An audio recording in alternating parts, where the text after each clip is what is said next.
Chapter 350. Although it wasn't a long flight from Lin City to Japan, Su Qingsang really felt sorry for him. It's okay, I'm in good health. It took 3 hours to fly from Lin City to Japan. However, it only took slightly more than an hour to fly from Rong City. Su Qingsang complained in a low voice, but the expression on her face was somewhat sweet. How could she not be touched and like such a thoughtful Hu Jinyao? Let's go. Let's go home. Hu Jinyao reached out his hand and said, Mom, give me my luggage. After seeing Hu Jinyao, Xiang Caiping's gloomy mood for the past few days was not completely swept away, but it did dissipate quite a bit. His daughter was blessed after all. Seeing how Hu Jinyao treated her now, she knew that she would definitely live a happy life in the future. If her daughter was happy, she would feel less guilty. Hu Jinyao didn't know about the change in Xiang Caiping's mood. He only felt that after the trip, Xiang Caiping and Su Qingsang's relationship seemed to have improved. This kind of closeness was something he was happy to see. When they boarded the plane, Su Qingsang felt sorry for Hu Jinyao. She asked the stewardess to bring him a blanket and an eye mask so that he could have a good rest. Hu Jinyao leaned over and kissed the corner of her lips. Honey, are you feeling sorry for me? Don't worry, I'm in good health. It's okay to lose a few hours of sleep. Who cares about you? Her mother was still sitting in the back. Su Qingsang glared at him coquettishly. I care about myself. I've been playing for the past few days, so I'm going to sleep now. Is that so? Then hurry up and sleep. Hu Jinyao covered her body with the blanket and handed her the blindfold. All right. Let's sleep together. The two of them closed their eyes and lay down. Before Su Qingsang closed her eyes, she heard Hu Jinyao say, It's boring to sleep together on the plane. Qingsang, let's sleep together when we get back. Su Qingsang blushed. Hu Jinyao was always so flippant. Hu Jinyao's eyes were closed. He didn't speak, but his hands were tightly held between them. When Su Peijian got home, Li Qianxue was not there. She had a meeting to attend today. She was the host of the Lin City Women's Chamber of Commerce. She had to attend such meetings every time. Old Master Li was playing chess with Su Yusin. When he saw Su Peijian coming home, he waved at her. However, Su Peijian only responded casually and quickly rushed upstairs to her own room. What happened to your sister? Old Master Li looked at Su Yusin worriedly. Su Yusin picked up a chess piece and put it in place. He looked up because of Old Master Li's words. Who knows? Didn't he go to Japan to play? Maybe he's not having fun. She went out with Qiu Junjiu and the others. Why would she be unhappy? Not to mention Su Qinghui and Li Qianxue.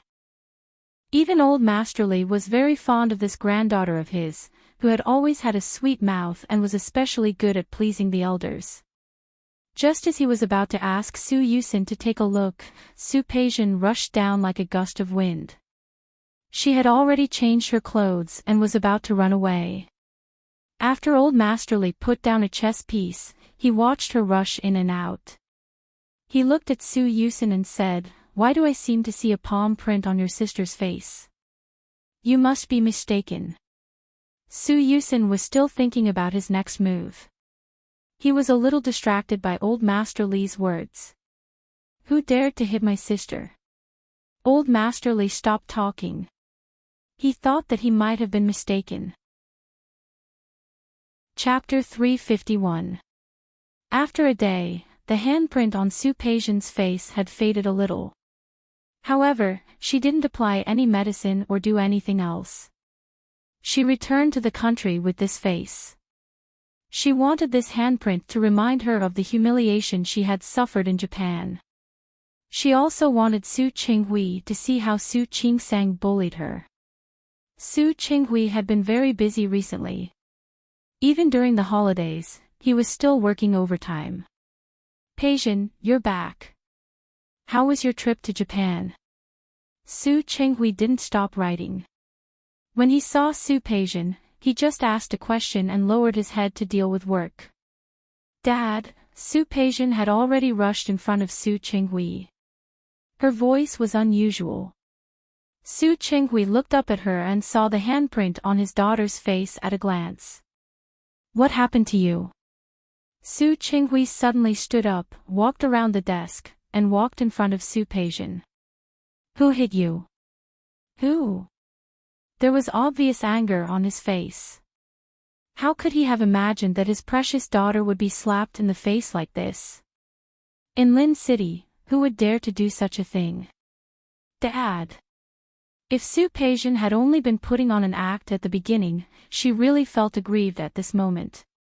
She felt so wronged. She was really wronged, angry, and full of hatred. Peijian. Su Qinghui had never seen Su Peijian like this. For a moment, he only felt sorry for her. Don't cry. Tell me who hit you first. Su Peijian couldn't stop her emotions. It took her a long time to calm down. Peijian. Su Qinghui looked at his daughter crying so hard that her eyes were red. He really felt sorry for her. Don't cry. What happened to you? You said something. Dad. Su Peijian took a deep breath and calmed herself down. You won't let anyone bully me, right? Of course. Su Qinghui nodded. You're my daughter. How could I let anyone bully you? Then if someone bullies me, you'll also settle the score with that person, right? Of course. Su Qinghui nodded. No one will think about bullying you.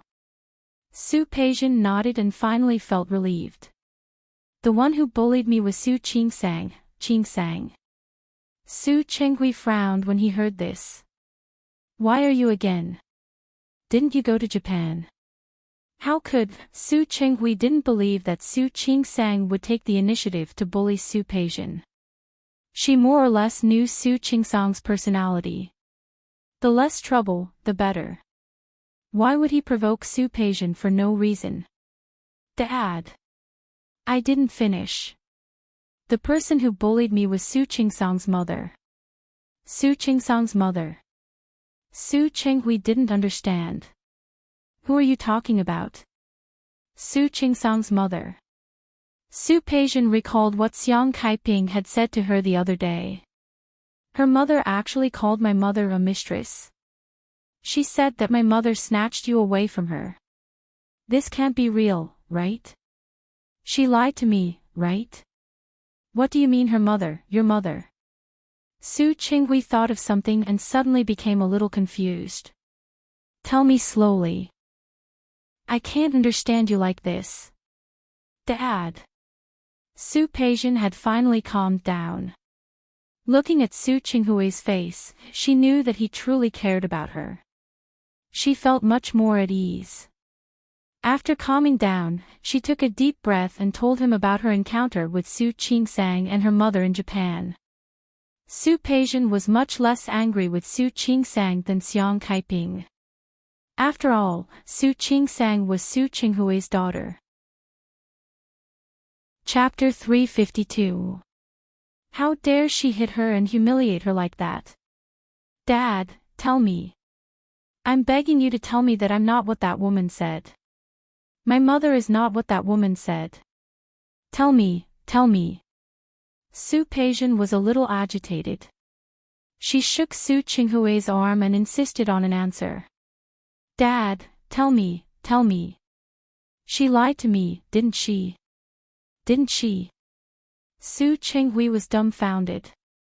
He didn't expect things to develop like this. For him, this was really a shocking thing. How could this happen? How did Su Qingsang meet Su Peijian in Japan? Not only did they meet, but Xiang Kaiping and Su Peijian had sex. Looking at Su Peijian, Su Qinghui was speechless. For the first time in decades, he felt a little confused.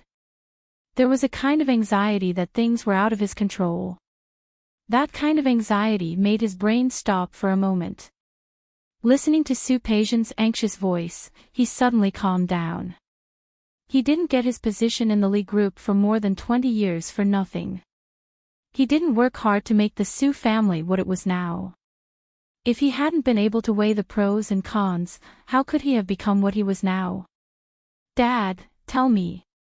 Seeing that he didn't answer her, Su-Peision became more and more anxious. Was Su Qinghui really like what that woman said? Was it really because her mother took him from her? Peision. Listen to me. Su Qinghui put his hand on Su-Peision's shoulder and said calmly, don't worry about these things. Let's just forget about it. What? Su-Peision's eyes widened.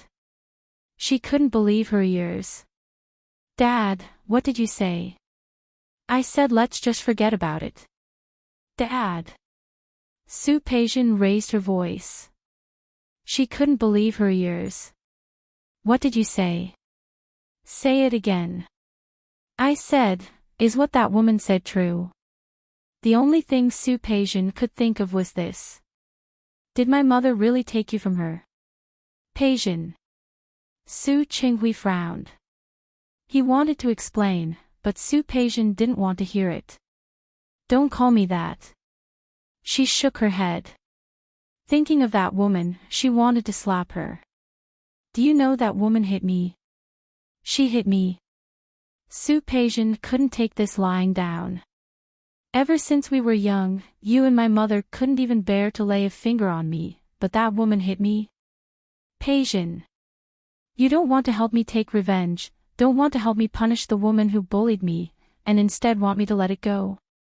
Su-Peision took a big step back and kept shaking her head. So those were all true. You really don't love my mom. You love that woman.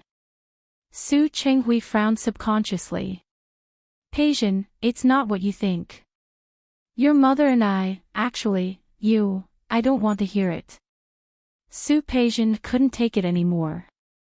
She waved her hand, her face full of despair. No wonder that woman dared to hit me. Peision. Su Qinghui hadn't expected the conflict between Su-Peision and Xiang Kaiping. Chapter 353. Su Qinghui was stunned again. Subconsciously, he resisted the idea.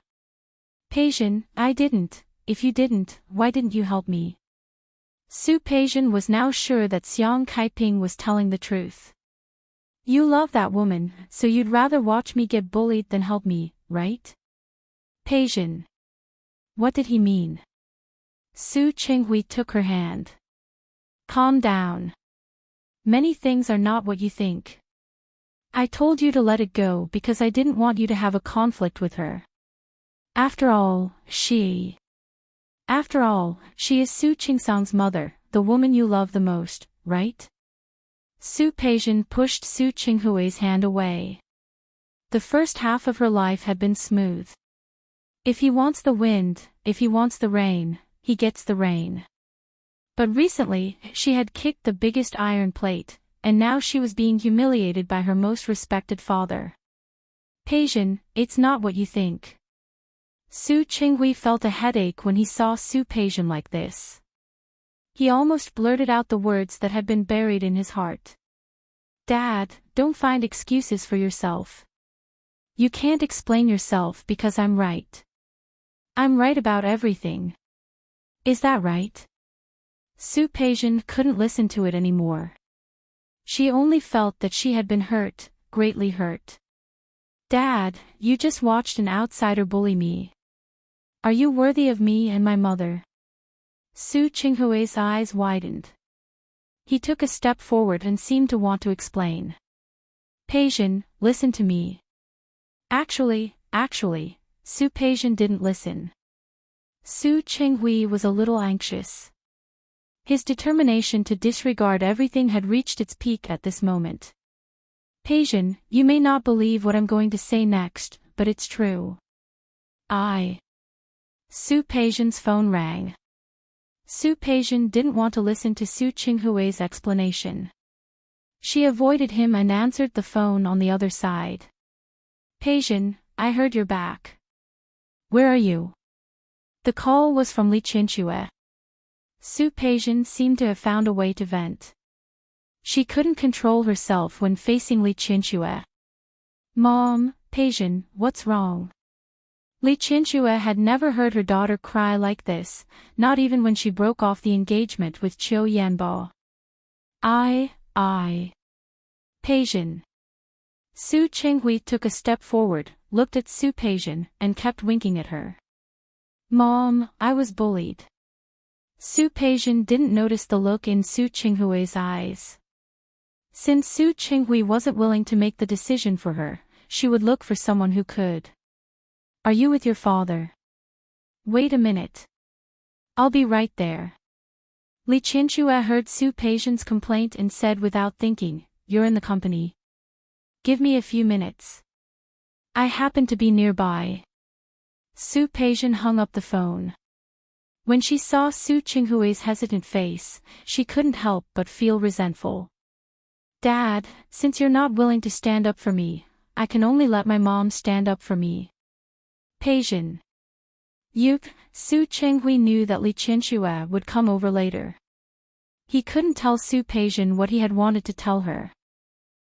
He rubbed the space between his eyebrows tiredly and suddenly felt a great sense of powerlessness. He knew Li Qinxue's personality. The situation was getting out of control. 15 minutes later, Li Qinxue appeared in Su Qinghui's office. When she saw the handprint on Su Peijian's face, her whole face turned livid. Chapter 354. Su Peijian returned home a day earlier than Su Qingsang. Therefore, Su Qingsang didn't know that Xiang Caiping's slap had caused Li Qinxue and Su Peijian's greatest dissatisfaction. She had just gotten off the plane. Looking at Hu Jinyao, who looked much better after a long rest, she relaxed a little. The temperature in Japan was lower than in Lin City. Su Qingsang felt a little hot after getting off the plane. The first thing Hu Jinyao did was to take off the thick coat for her. Let's go. Yang Wenchang will come to pick us up later. Okay. Su Qingsang rested for a while on the plane and felt much better now. She looked at Xiang Caiping worriedly and shook her head at him. I slept for a while on the plane. I feel much better now. Then let's go home. They went home. Although Su Qingsang went out with Xiang Caiping, she still bought some things. Su Peijian naturally didn't need them. She brought gifts for her colleagues in the department. There were also gifts for Su Qinghui. Most importantly, they were for Shi Mengwan. Su Qingsang called her almost as soon as she got home and asked her to come over for dinner and gifts. After resting in the afternoon, Sister Lu came over with a bunch of ingredients at Hu Jinyao's order. After a few days in Japan, Su Qingsang wanted to eat hot pot. Xiang Caiping said that it wasn't hygienic outside and suggested to cook at home. Su Qingsang knew that she was in a bad mood these days, so she wanted to have hot pot to liven things up. Sister Lu bought a lot of ingredients, including big bones. She asked Sister Lu to make soup with big bones according to the method on the internet. Then, she added hot pot seasoning. One side was chili oil, and the other was clear soup. Xiang Caiping washed and picked vegetables with her. The gloomy mood of the past few days was swept away. Su Qingsang was more or less relieved. Shi Mengwan came over before it was time for dinner. She had won that award and many people were getting married at the end of the year. She was actually very busy. When Su Qingsang saw her, she found that there were dark circles under her eyes. What's wrong? Didn't you sleep well? Yeah. Shi Mengwan yawned. I was drawing until 2 last night. Su Qingsang frowned and felt a little sorry for her. You're not in a hurry. You can hire someone to help you. Why do you have to make yourself so tired? It's fine. I'm used to it. Shi Mengwan wrapped her arms around her neck and said, You, on the other hand, look good. Did you have fun? It's all right. Hua Jinyao did not come back. Xiang Kaiping was helping out in the kitchen. There were some things that she could talk to Shi Mengwan about. He pulled her into the room, saying that he was there to get her a present.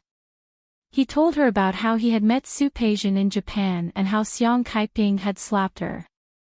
What did you say? Shi Mengwan's eyes widened in shock. In addition to shock, there was also a hint of worship. Your mother slapped Su Peijian. Sho.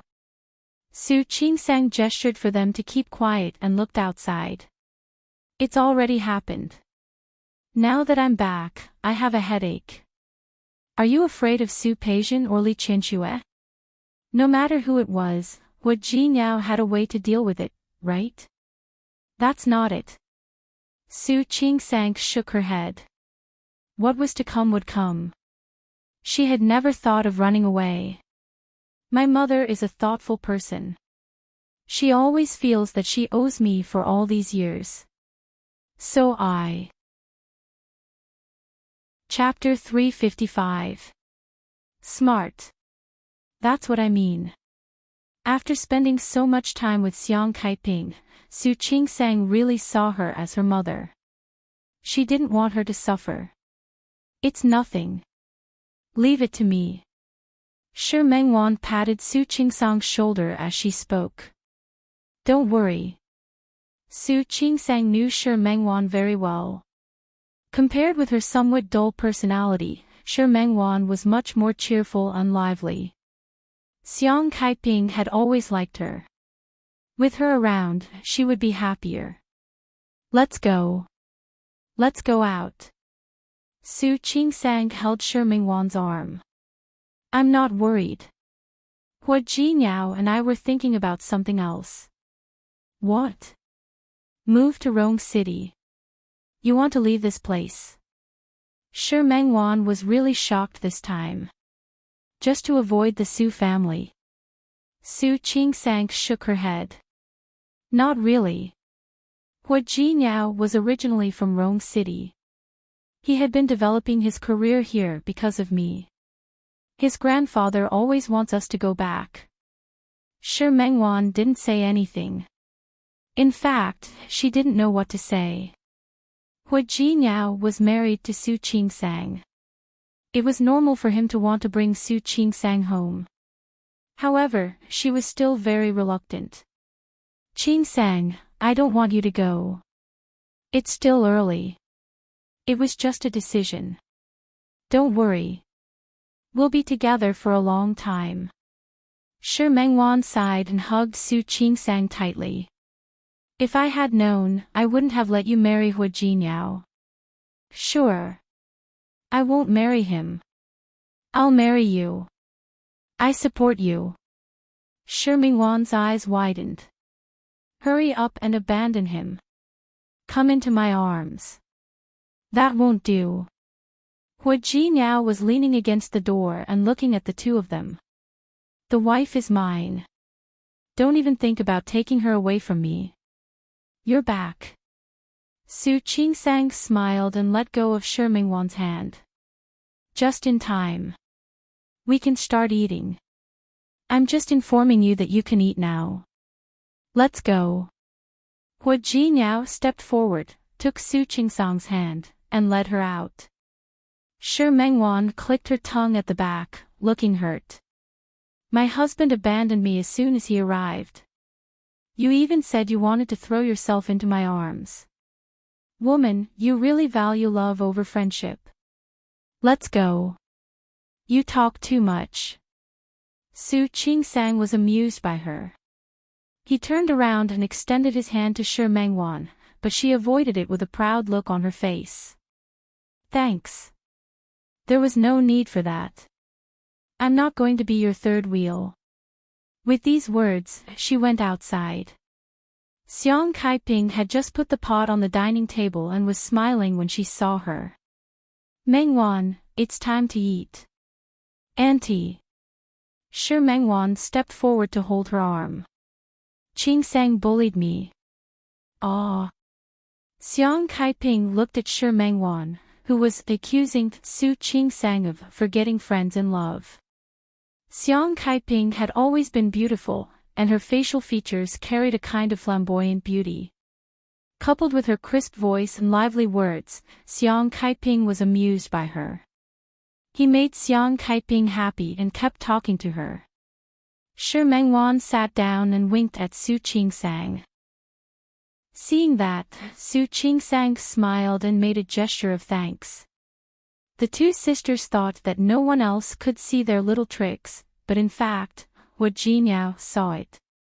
Her eyes fell on Su Qing Sang. She smiled faintly as she watched Shi Mengwan and Xiang Kaiping talk. Her eyes were curved with a faint smile. Chapter 356.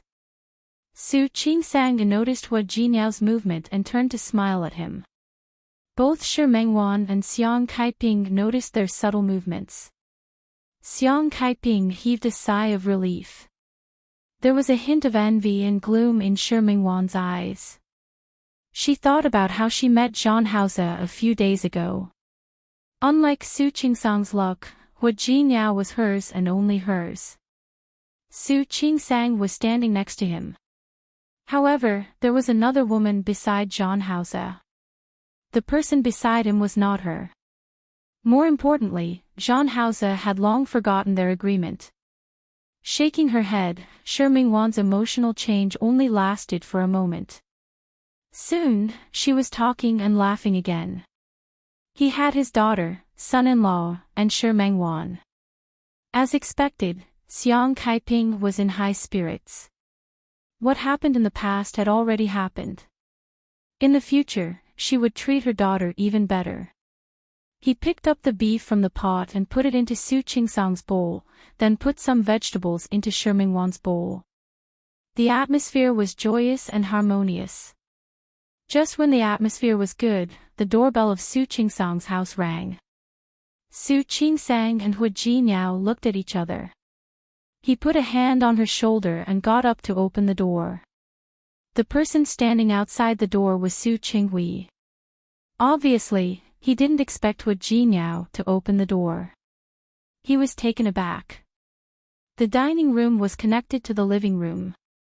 Su Qing Sang was sitting at the edge of the dining table near the living room. Seeing Wu Jinyao standing still, she turned her head and saw Su Qinghui at the door. Frowning, she subconsciously looked at Xiang Kaiping, who was sitting beside her. The smell of hot pot in the restaurant was very strong. Naturally, Su Qinghui also smelled it. You're eating. Wu Jinyao nodded slightly. Yes, we just started eating. Have you eaten, Dad? No, Su Qinghui answered subconsciously. After that, he felt a little uncomfortable. You guys go ahead. Su Qing Sang felt a little awkward. She was supposed to invite Su Qinghui in for dinner, but Xiang Kaiping turned her face away from the man. She was still upset. When Shi Mengwan saw this, she tried to smooth things over again. Hello, uncle. As she spoke, she gave Su Qing Sang a look. Su Qing Sang sighed, stood up, and walked over to Wu Jinyao. Dad, if you haven't eaten, let's eat together. But I don't know if you'll eat it. We're having hot pot today. Hot pot. Okay. Su Qinghui was a little surprised. He glanced at Su Qing Sang and walked in. The dining table was rectangular. Su Qing Sang and Wu Jinyao sat on one side, while Xiang Kaiping and Shi Mengwan sat on the other. Sister Lu was sitting next to Su Qinghui, so there was only one seat left for him. Su Qinghui sat down with Su Qing Sang on his left and Xiang Kaiping on his right. Some ingredients had been placed on the table, but there was still a lot left. The yuanyang pot was steaming hot at this time. Su Qinghui had never experienced such a scene before.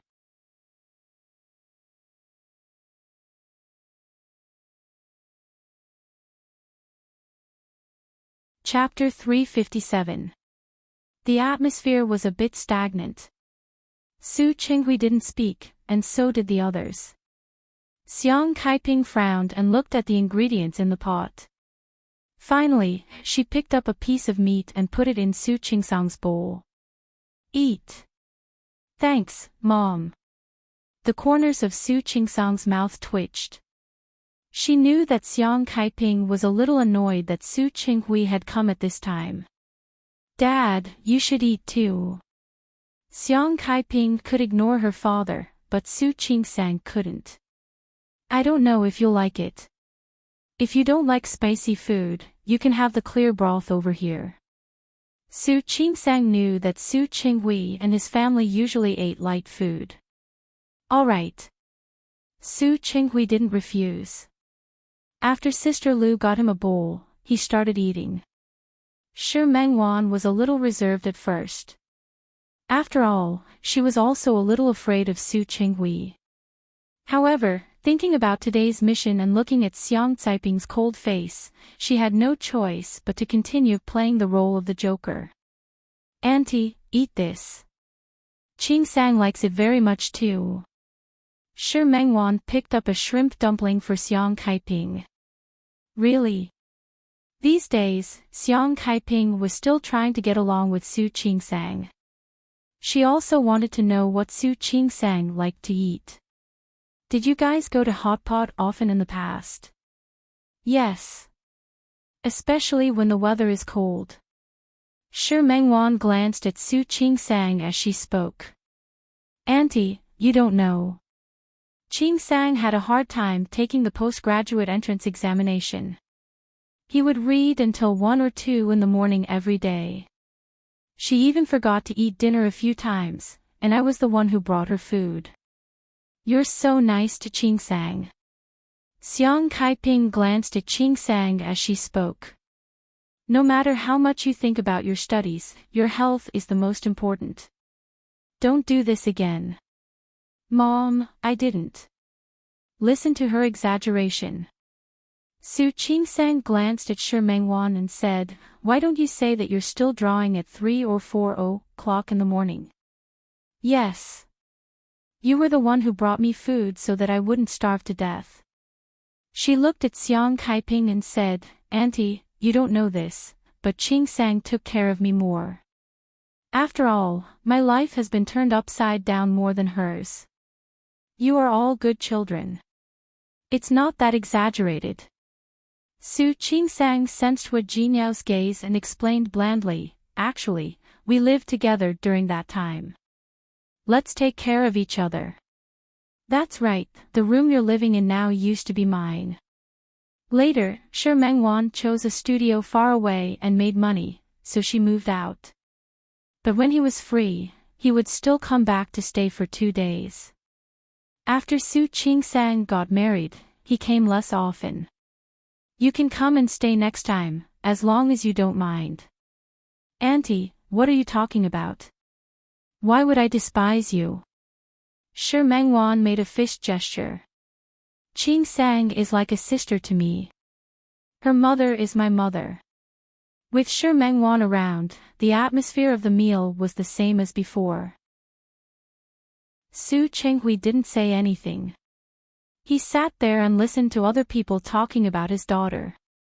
It wasn't the first time he looked at his daughter, but it was the first time he looked at her so seriously.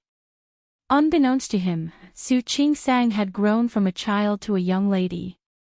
Her smile was not as gorgeous as Su Peision's, but it was extremely gentle. His eyes were curved, as if he could see the shadow of his youth.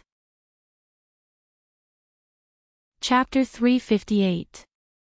Su Qinghui suddenly fell silent. He noticed that both Hua Jinyao and Xiang Kaiping liked to put food in Su Qingsang's bowl. He listened to Shi Mengwan talk about some interesting things that happened to Su Qingsang when she was a postgraduate student in university. He also remembered some interesting things that Su Qingsang had encountered in the hospital. He suddenly realized that this was the first time he had been so close to his daughter, and the first time he had understood her so well. Before that, all his memories of his daughter were of Su Peixian. When did Su Peixian start to grow teeth, talk, and walk? He remembered clearly when he was in kindergarten, when he entered university, and when he received his first love letter from a male classmate. What about Su Qingsang? But he couldn't remember at all. He did not speak. He was silent, and no one spoke to him. Occasionally, Hu Jinyao would ask him about work cooperation, but he answered absent-mindedly.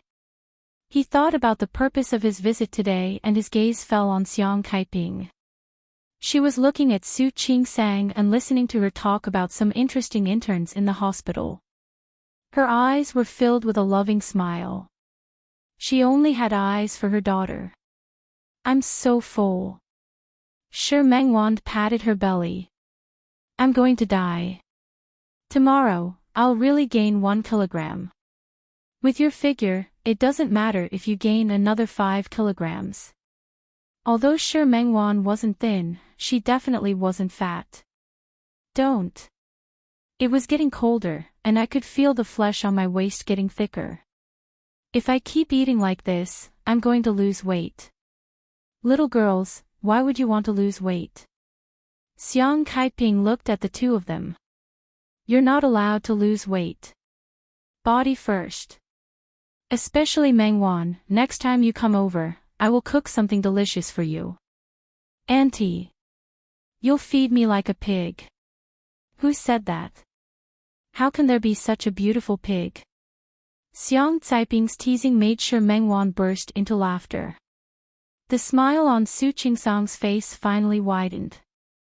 I'm full too. So full. Su Qingsang straightened up and found that Su Qinghui was still sitting in his seat. She rolled her eyes and looked at Hu Jinyao. Why don't we go out for a walk? Digestion. I'll go too. Shi Mengwan also stood up. Let's go together. Do you mind if I'm the third wheel? I do mind. I don't mind. Su Qingsang couldn't help but glare at him. What are you doing? Hu Jinyao cleared his throat. It's getting late. I'm going back to rest. Shi Mengwan blinked and turned to look at Xiang Kaiping. Auntie, look at this. I was given the cold shoulder. Auntie doesn't mind you. You stay here with Auntie. Auntie, thank you. Shi Mengwan clutched her chest, still looking hurt. But I'm hurt.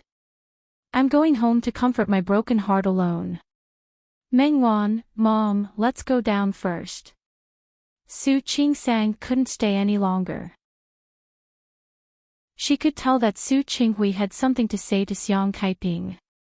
It was better for them not to stay there and cause trouble. Qingsang. Mom. Su Qingsang held Xiang Caiping's hand, intending to pull her hand away. Let's go for a walk in the neighborhood downstairs. It'll be fine. Auntie. I have to go too. Shi Mengwan stood up. Actually, I can't be a third wheel. I still have to go home to draw. The three young people left. Sister Lu swiftly cleaned up the table and bowls before taking her leave. Chapter 359. There was still a faint smell of hot pot in the air, and the lively atmosphere just now had disappeared without a trace. Xiang Kaiping wanted to go back to her room. She thought of something and got up to sit down in the living room. She turned on the phone, picked up the sweater that was half knitted, and started knitting again. Su Qinghui had been sitting at the dining table. After his daughter and son-in-law left, he stood up straight and stood next to Xiang Kaiping. Xiang Kaiping ignored him. He walked to her and sat down. Kaiping. Xiang Kaiping didn't stop knitting. She didn't even look at him. Her actions made Su Qinghui feel annoyed. Looking at Xiang Caiping's wrinkled face, which was no longer young, he felt very complicated. Did he love her? He didn't know.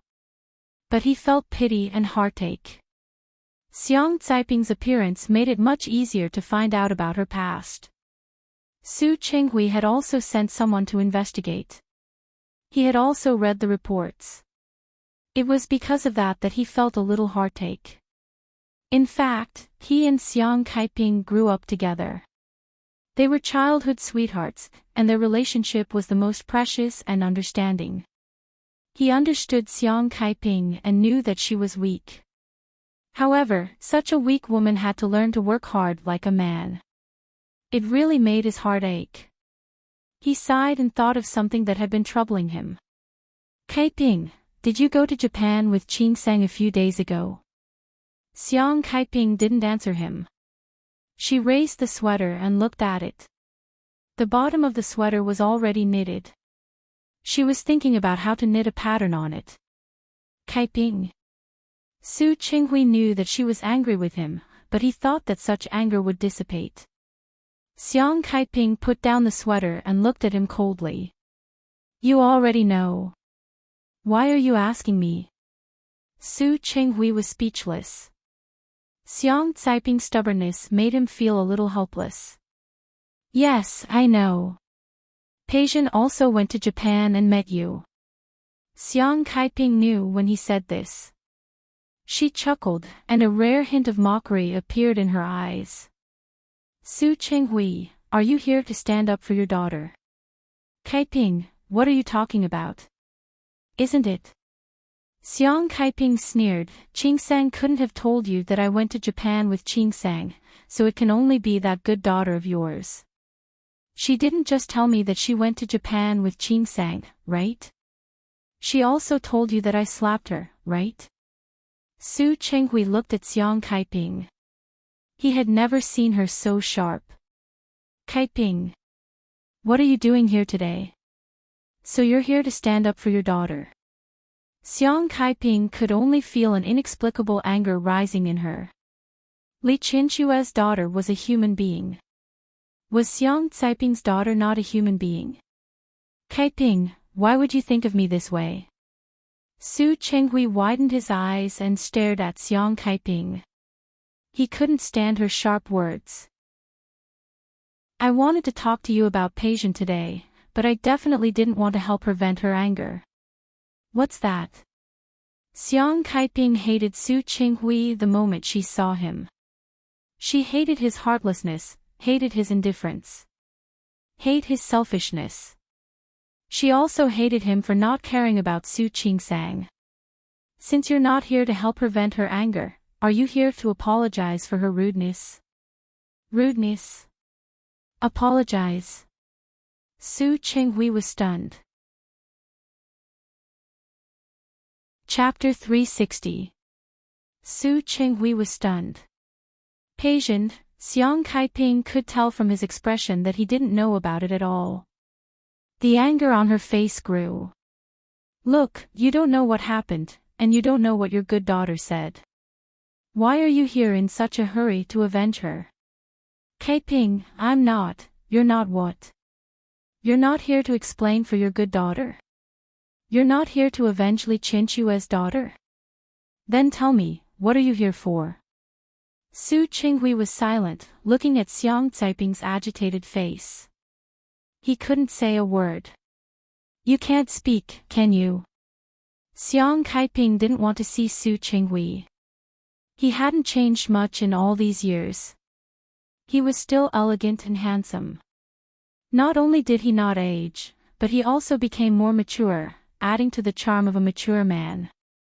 But now, no matter how handsome Su Qinghui was, he couldn't move her at all. She only had hatred for him. Su Qinghui, I don't want to see you. Get out. Su Qinghui sat still. He thought of how Li Qinshue's face turned pale when she found out that Su Peijian had been slapped yesterday. He knew Li Qinshue's personality and her bottom line. Li Qinshue's bottom line was her children. She was fierce in public, but in front of Su Peijian and Su Yusin, she had the heart of a mother. Su Peijian had been slapped, and Li Qianxue had to avenge her. If she hadn't known that Su Qingsang and Xiang Kaiping were still in Japan, she would have come here long ago. Kaiping. Su Qinghui closed his eyes. He lowered his head and rubbed his temples, feeling exhausted again. You shouldn't have hit Peijian. If one day, Xiang Kaiping knew everything, would she regret it? He didn't know, but he was sure that he did. Because he had never thought that Xiang Kaiping, whom he thought he would never see again, would come back one day. Xiang Kaiping was shaking with anger. She stood up and pulled Su Qinghui up, who was still in a daze. She kept pulling his arm. Get out, get out. Su Qinghui, I don't want to see you for the rest of my life. Kaiping.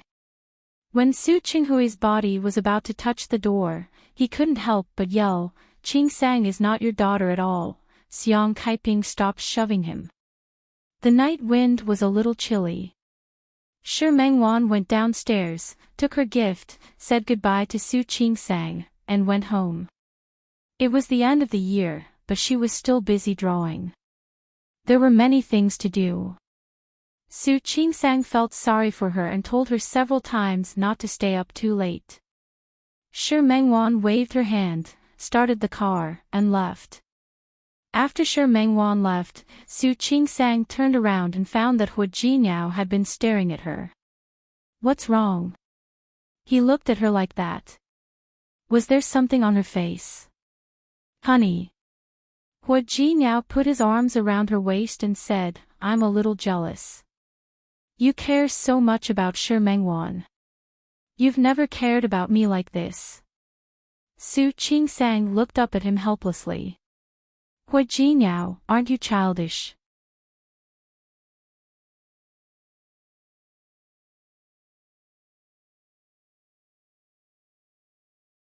Chapter 361. I don't know. Hu Jinyao didn't care about Su Qinghui. The two families were cooperating. For the sake of Su Qingsang's father, he would give him some face. However, it was impossible for Su Qinghui to bully Su Qingsang. I'm worried. Su Qingsang didn't tell Hu Jinyao about what happened in Japan. But now, Su Qingsang was worried that Su Qinghui would come to Xiang Kaiping because Su Peijian was beaten up. What are you worried about? Hu Jinyao sensed something different. Nothing. She decided not to tell Hu Jinyao.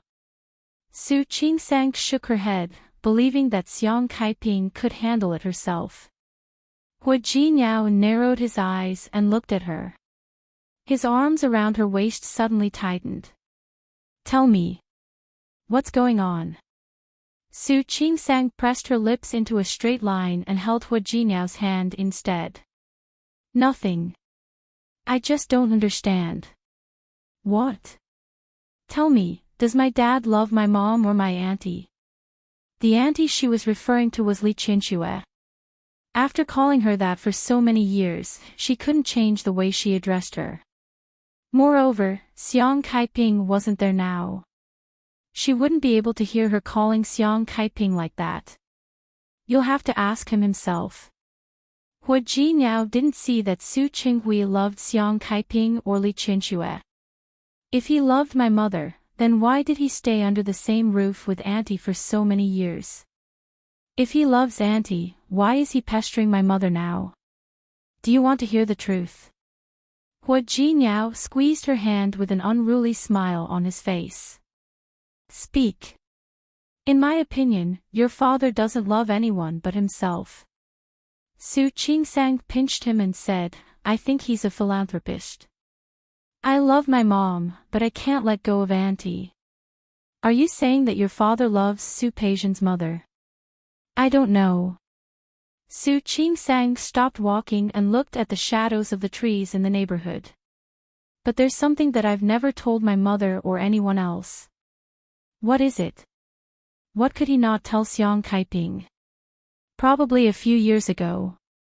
When I was in college, I went home to get something. Su Peijian and Su Yusin were not at home that day. When I came in, I heard that aunt was sick. I lived with the Su family and studied medicine, so I wanted to see her. Then I saw my dad. Li Qianxue had always been in good health. That illness was one of the few times that Su Qingsang could remember. She went upstairs and was about to go to Li Qianxue's room to take a look when she found that the door of Li Qianxue's room was not closed. She was sick at that time, and her face was burning red. She seemed to be in pain on the bed. When she was about to go in, she saw Su Qinghui coming out of the bathroom. She didn't know what she was thinking at the time, but she subconsciously avoided him and hid by the door. However, that action of hers was unnecessary. At that time, Su Qinghui didn't have time to visit her. With a towel in his hand, he stood by the bed and stared at Li Qianxue's face for a long time. His expression seemed to be hesitating. Finally, he placed it on Li Qianxue's forehead. Actually, I've only seen my dad like that once. I don't know how to describe his expression at that time. In any case, it was very complicated. At that time, she didn't understand love, let alone love. She had a vague idea that Su Qinghui probably had feelings for Li Qianxue. Chapter 362. That was the only time. Later, when she left quietly, she secretly paid attention to the way Su Qinghui and Li Qianxue interacted. She found that Su Qinghui and Li Qianxue were a respectful couple in front of old Master Li, but in private, he was as cold as he could be. He was so cold that she began to suspect that she might have been wrong that day, or that Su Qinghui felt that he hadn't tortured Li Qianxue enough, so he couldn't bear to see her sick and die. So, do you think my father loves Auntie? Are you trying to say that your father is a scumbag? Eating from the bowl, thinking about the pot. Hua Jinyao touched his chin and made such an annotation. Su Qingsang gritted her teeth and hit his chest hard. What are you talking about? She did think that Su Qinghui was not a good man. However, hearing Hua Jinyao talk about his biological father like that, she felt a little strange. Don't talk about my father like that. It was not good for Su Qinghui to hear it. Su Qingsang turned her face to look at him, and her eyes were a little teasing. If I say that again, you're a scumbag. Don't you men all like that? Eating from the bowl, thinking about the pot. Don't wrongly accuse me. Hua Jinyao held her body in his arms. I'm not included in the people you're talking about. You're not a man. Wife. Hua Jinyao's face was serious, but there was an obvious hint in his eyes. Tonight, you can fully experience whether I'm a man or not. Su Qingsang's face suddenly turned red, and she was speechless. All right, let's go back. Don't worry, wife. Hua Jinyao didn't move, but instead pulled her back into his arms. I'm a narrow-minded person, so I can only accommodate you. Su Qingsang stared at him. In the night, Hua Jinyao's eyes were as bright as stars, and only her shadow could be seen in them. She felt as if her heart had been hit hard by Hua Jinyao, and her whole heart beat uncontrollably. Wife. I'm serious. Su Qingsang's face was burning. It was not the first time she had heard Hua Jinyao's confession, but it was the first time she had such a strong emotional fluctuation. She looked down and nodded. I believe you. What about you? Hua Jinyao lifted her chin and made her look at him. What about your heart? My heart. Su Qingsang didn't understand the love between a man and a woman before this. She once had a crush on a senior in high school, but then the two of them went to different schools, so it ended. She was busy studying in university and didn't have time to date. Being with Wei Lenin was just to get rid of the Su family, so it didn't count. Looking into Hua Jinyao's eyes, she subconsciously nodded and said, I'm also very narrow-minded. After pretending to be Hua Jinyao, she probably wouldn't be able to pretend to be anyone else. Now, she was trying her best to put Hua Jinyao into her heart bit by bit. Hua Jinyao smiled. The corners of his lips were raised in a handsome and unruly way. He lowered his head and kissed Su Qingsang's lips. Su Qingsang's legs were a little weak, and she put her hands on his shoulders. Her response made his eyes heat up, and he was about to take another step further. Suddenly, a cat meowed from somewhere, and then a wild cat jumped out of the bushes. Su Qingsang was shocked. Only then did she realize that she had kissed Hua Jinyao in the garden of this neighborhood. Fortunately, there weren't many people around, or it would have been really embarrassing. Chapter 363. Hua Jinyao didn't object. Xiang Kaiping and Su Qinghui might not be done yet, but it was good to go back and take a look. If what Su Qingsang said was true, then the purpose of Su Qinghui's visit today was a little curious. Hua Jinyao had thought that Su Qinghui's behavior was a little strange, but now, it came back to him again. He was thinking, what exactly is wrong? The idea that he had faintly thought about before surged into his mind again. While Hua Jinyao was still thinking, Su Qingsang had already pulled him upstairs, and at the same time, the door of their house opened. Su Qinghui stood by the door, and Xiang Kaiping was pushing him out. Su Qinghui raised his eyes and saw Su Qingsang's face. He was stunned for a moment. Not only him, but Xiang Kaiping, who was standing behind the door, also turned pale. Many years ago, Su Qinghui did something extremely crazy. It was a crazy thing that made him think about it from time to time. He felt happy, but also a little hesitant. That year, he accidentally had sex with Li Qianxue. To him, this was just an accident. What's more, he didn't like Li Qianxue at all. She was fierce, domineering, and arrogant. He didn't like her very much. He had a childhood sweetheart, Xiang Kaiping. After having sex with Li Qianxue that day, he felt a little guilty and blamed himself. Therefore, when she got home, she treated Xiang Kaiping even better. Of course, he also needed to use this method to remind himself who he liked. Who was he going to marry? However, who would have thought that Li Qianxue would unexpectedly get pregnant just like that? What kind of person was Li Qianxue? At that time, she was the daughter of the Li family and the marketing manager of the Li Corporation. She had the means and the status. More importantly, she still had a father who doted on her like a jewel because her biological mother had passed away early. The Li family and the Chou family were the two largest families in Lin City at that time. They were family friends. At that time, half of the companies in Lin City followed their lead. As for the other companies, there was no need to mention them. If he didn't marry Li Qianxue, not only would he lose his job, but he would also not be able to stay in Lin City. He wanted to be tough for once, but at that time, there were a lot of things to do at home. In desperation, he agreed to marry Li Qianxue. Although Su Qinghui had agreed to marry Li Qianxue, it was still hard for him to accept the fact.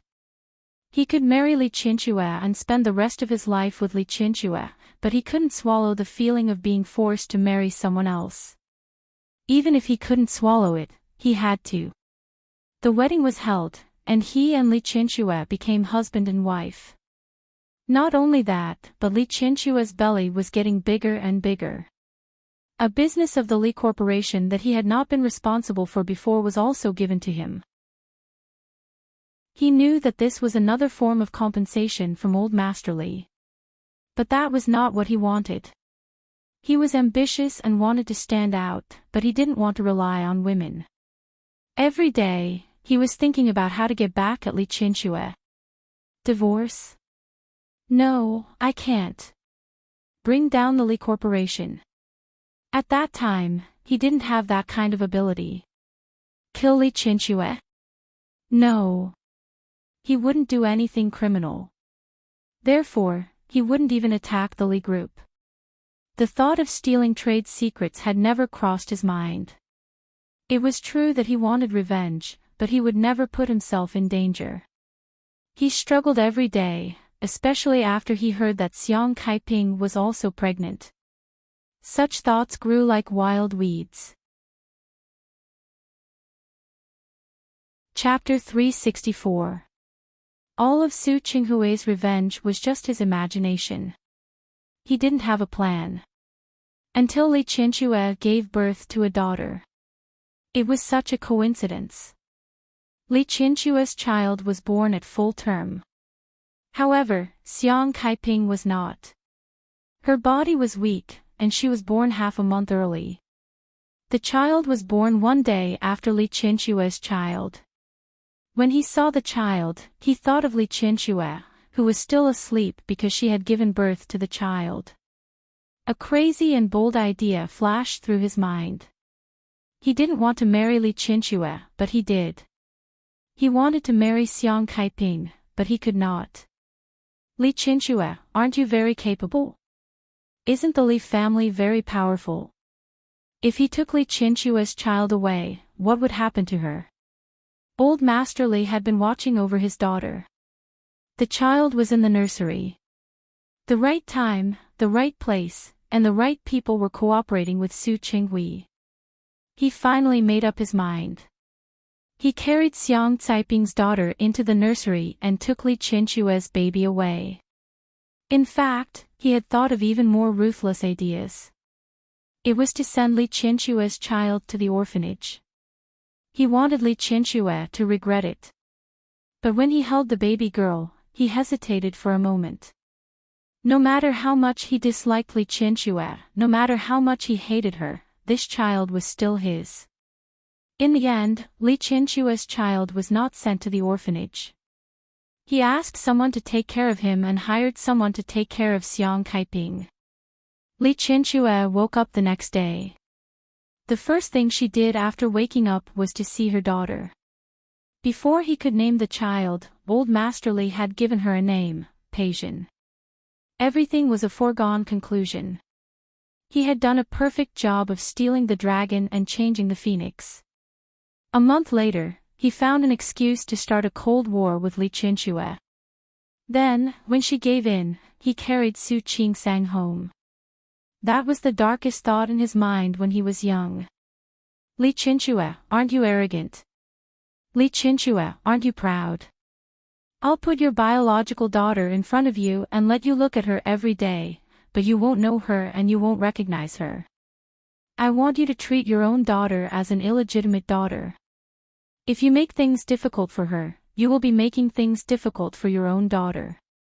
In fact, there was a time when Su Qinghui really wanted to see Li Qinxue make things difficult for Su Qingsang.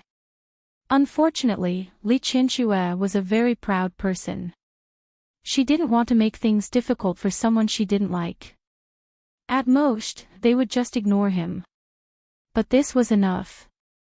Su Qinghui watched as Li Qinxue ignored Su Qingsang. He watched as she was considerate to Su Peijin, but never gave Su Qingsang a good look. He finally felt a lot better after being forced to marry her. After venting his anger, he began to worry again for a while. He was worried that Su Peijin would look like Xiang Kaiping. He was worried that Su Qingsang would look like Li Qinxue. In that case, Li Qinxue would definitely be able to tell. That was because Li Qinxue and Xiang Kaiping did not look the same at all. The two of them did not look alike at all. However, it seemed that even the heavens were on his side. As Su Peijin grew up, she looked neither like him nor Li Qinxue. Instead, she looked more like Su Qinghui's deceased mother. Su Peijin's genes had been passed down through generations, so Su Peijin couldn't be found to be similar to them at all. At most, her eyebrows, eyes, and demeanor were vaguely similar to his. That was all. However, as Su Qingsang grew up, she looked more and more like him. Many times, when he looked at his two daughters, he could only sigh that this was really fate.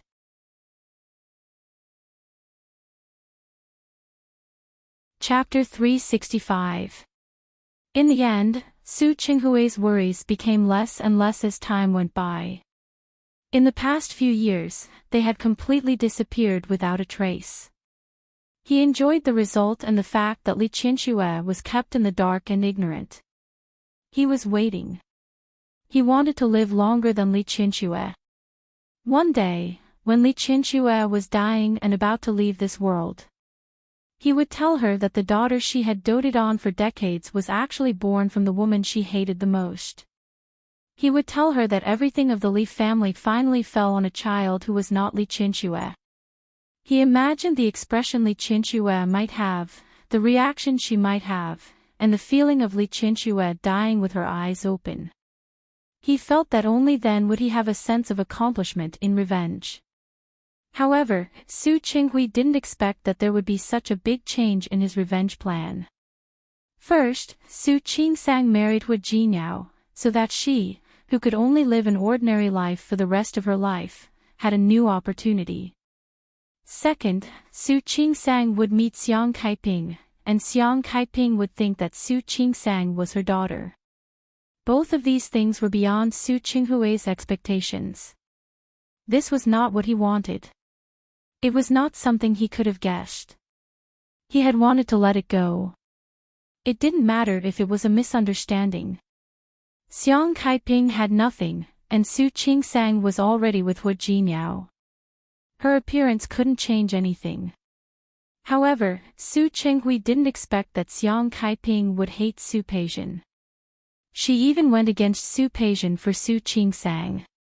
This was definitely not what Su Qinghui wanted to see. He owed Xiang Kaiping. Su Peixian was his daughter in the palm of his hand.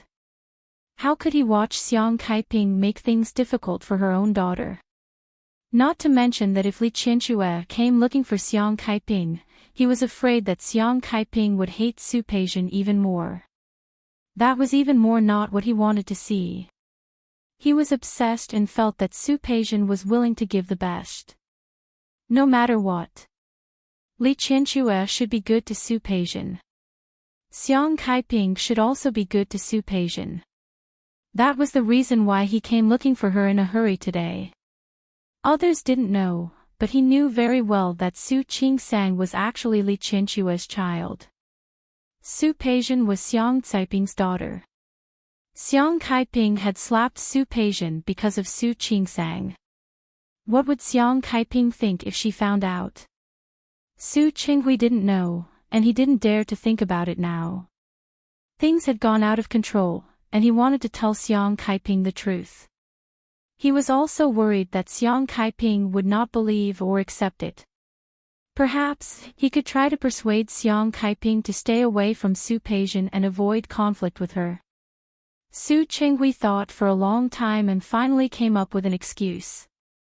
However, he didn't expect to see a happy family in front of him the moment he arrived. Su Qingsang and Xiang Kaiping were like a real mother and daughter. The atmosphere between them was very harmonious. That was something Su Qinghui hadn't expected. He had been wondering if he should say something. Should I expose him? If he didn't say anything, Xiang Kaiping would always hate Peixian and get close to Qingsang, which was something he didn't want. However, if he really exposed the truth, would the harmony between Xiang Kaiping and Su Qingsang still exist?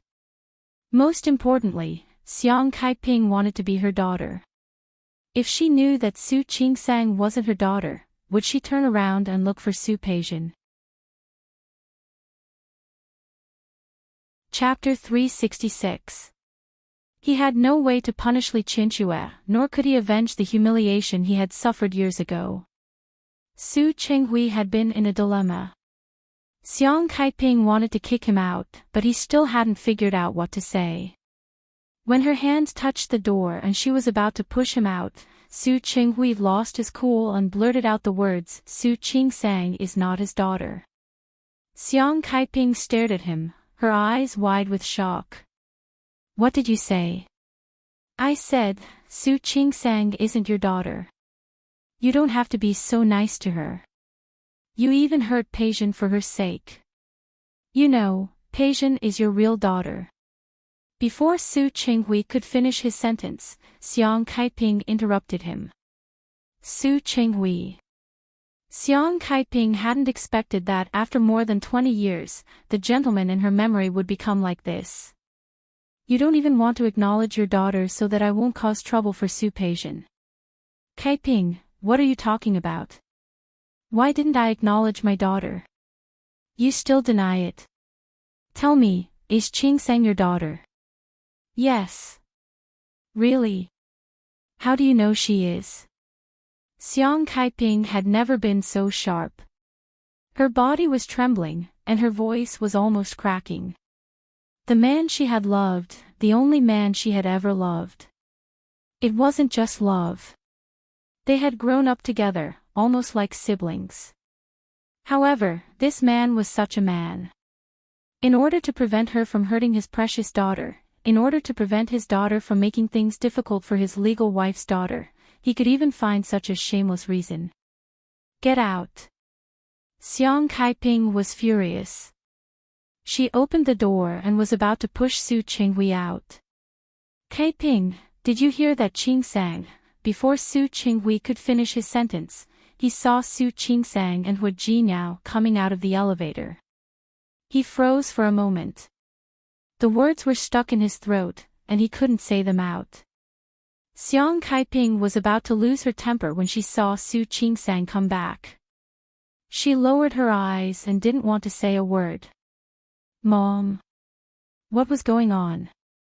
Why did she hear Su Qinghui mention her name? Su Qingsang looked back and forth between Su Qinghui and Xiang Kaiping. She blinked and turned to look at Hu Jinyao. Hu Jinyao shook his head at her without saying a word. However, his hand secretly squeezed her palm. Su Qingsang wanted to laugh, although it was not the right time. Looking at her parents, she cleared her throat. Mom, it's cold outside. Let's go in. The weather in Lin City was getting colder. Now that it was New Year's Day, it was indeed very cold to stay outside. Are you cold? Come in. Xiang Kaiping was anxious. She ignored Su Qinghui and walked past him to grab Su Qingsang's hand. Su Qingsang's hand was held by Xiang Kaiping. Contrary to Su Qingsang's cold hand, Xiang Caiping's hand was very warm. Are you cold? Why don't you wear more clothes when you go out? It's my fault. Hu Jinyao followed her into the room. I should have gotten Qingsang some clothes. Mom, I'm not a kid anymore. I said I was afraid that you would be cold. Su Qingsang pointed at herself. Look, I'm wearing so many clothes. And you said your hands are so cold. My hands are like this.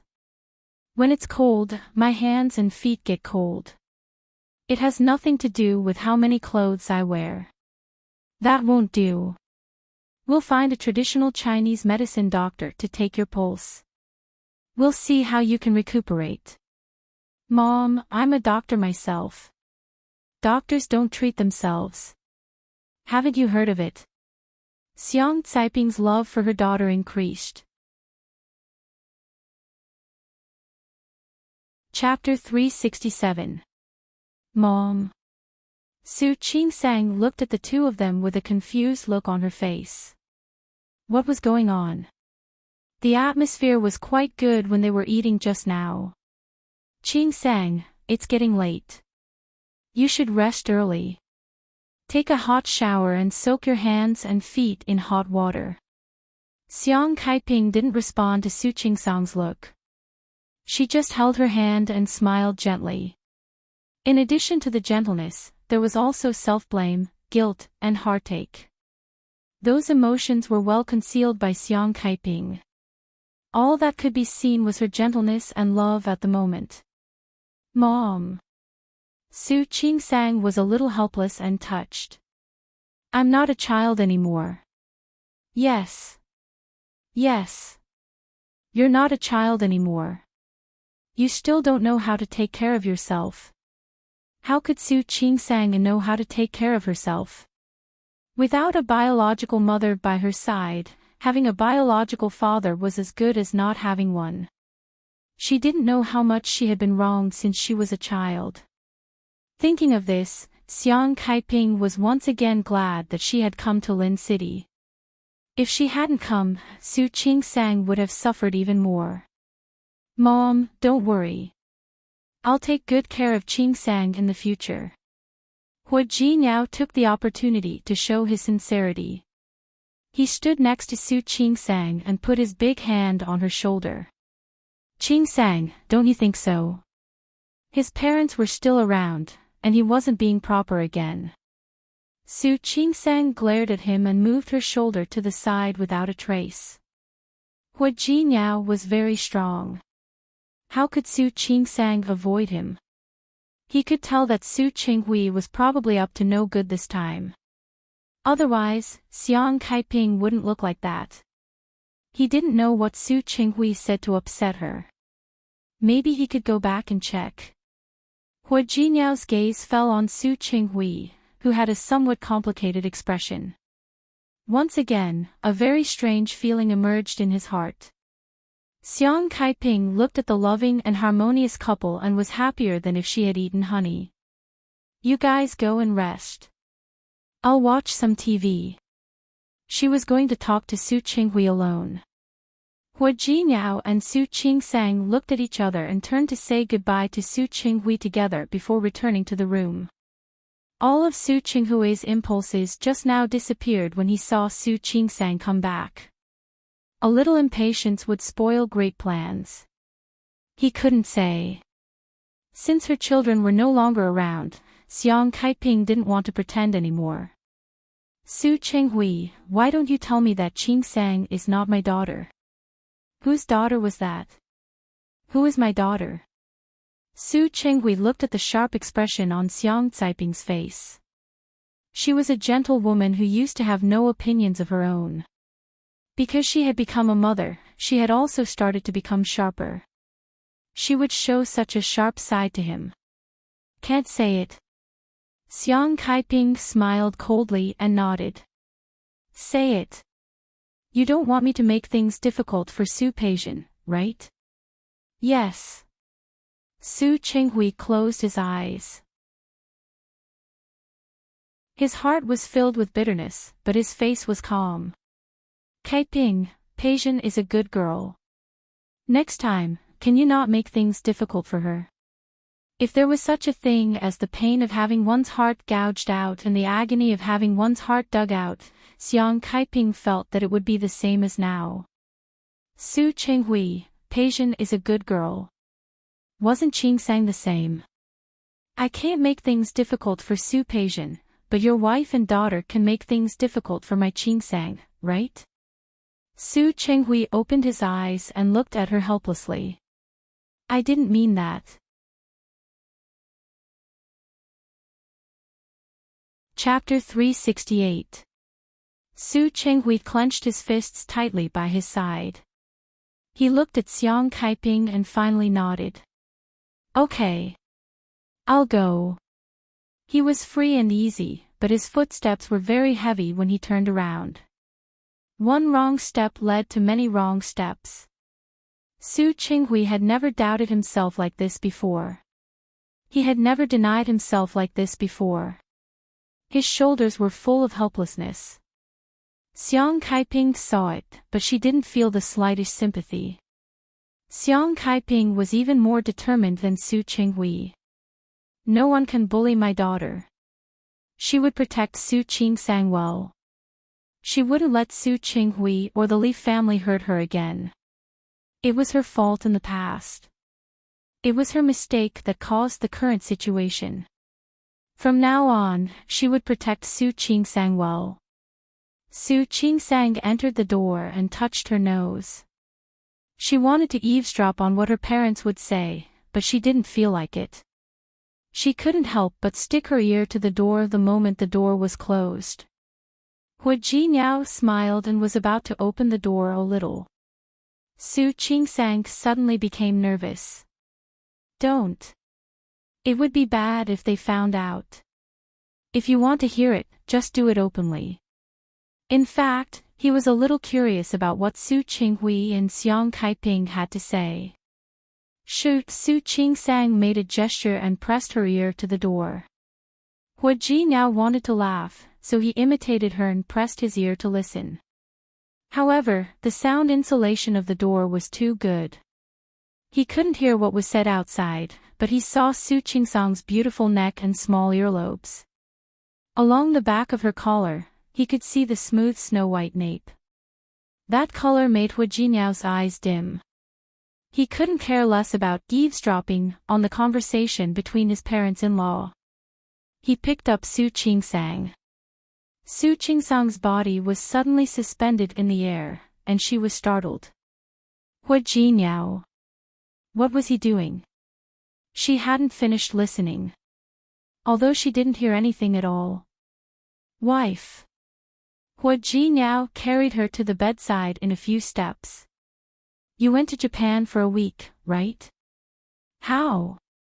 Su Qingsang almost understood what he was going to do next. Only 6 days. Yes. That's a week. Hu Jinyao laid her body flat on the bed and lay down himself. Honey, we haven't had an in-depth conversation for a week. Su Qingsang looked into his eyes and suddenly felt hot. Me what? Hu Jinyao kissed the tip of her nose as he spoke. Don't you know that communication is essential for a good relationship between a husband and wife? Especially deep communication. Now, let's exchange some pointers. Hu Jinyao. Call me husband. Hu Jinyao. Call me husband. Hubby. I'm here. Honey, I'm here. Say it again, hubby. The following conversation was indeed very in-depth. Su Qingsang was still a little tired when she got up in the morning. It was true that absence made the heart grow fonder, but it was also true that her physical strength could not keep up. Hu Jinyao got up early, but it was raining today, so he couldn't go outside to do morning exercises.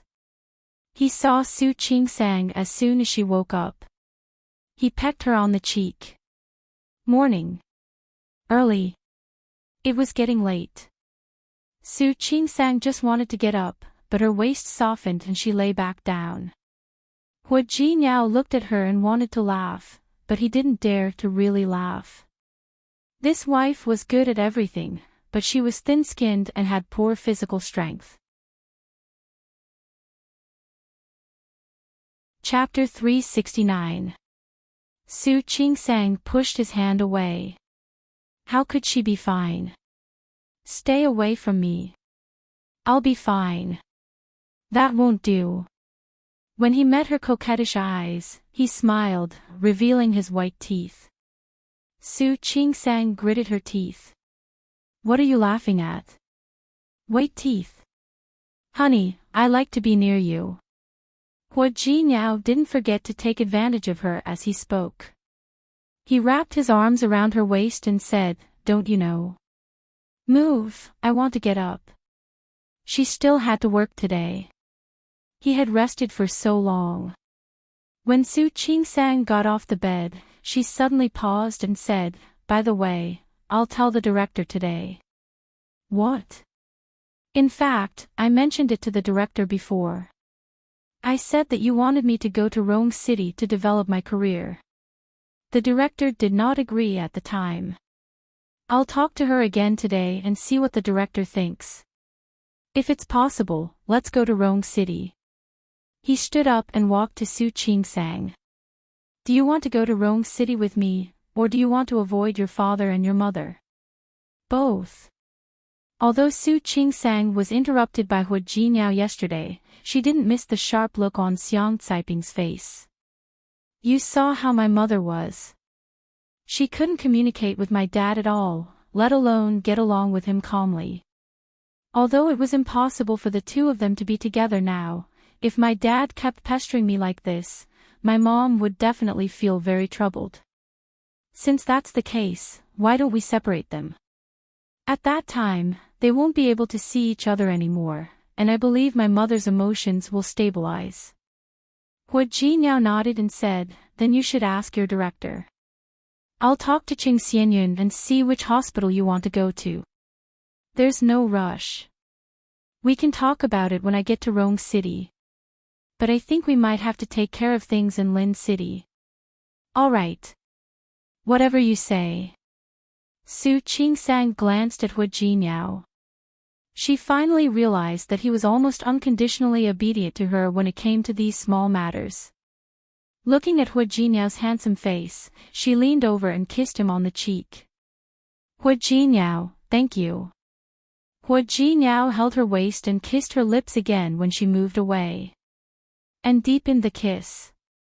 It wasn't until Su Qingsang's legs turned to jelly and she leaned into his arms that he finally let her go. This is the gift I want.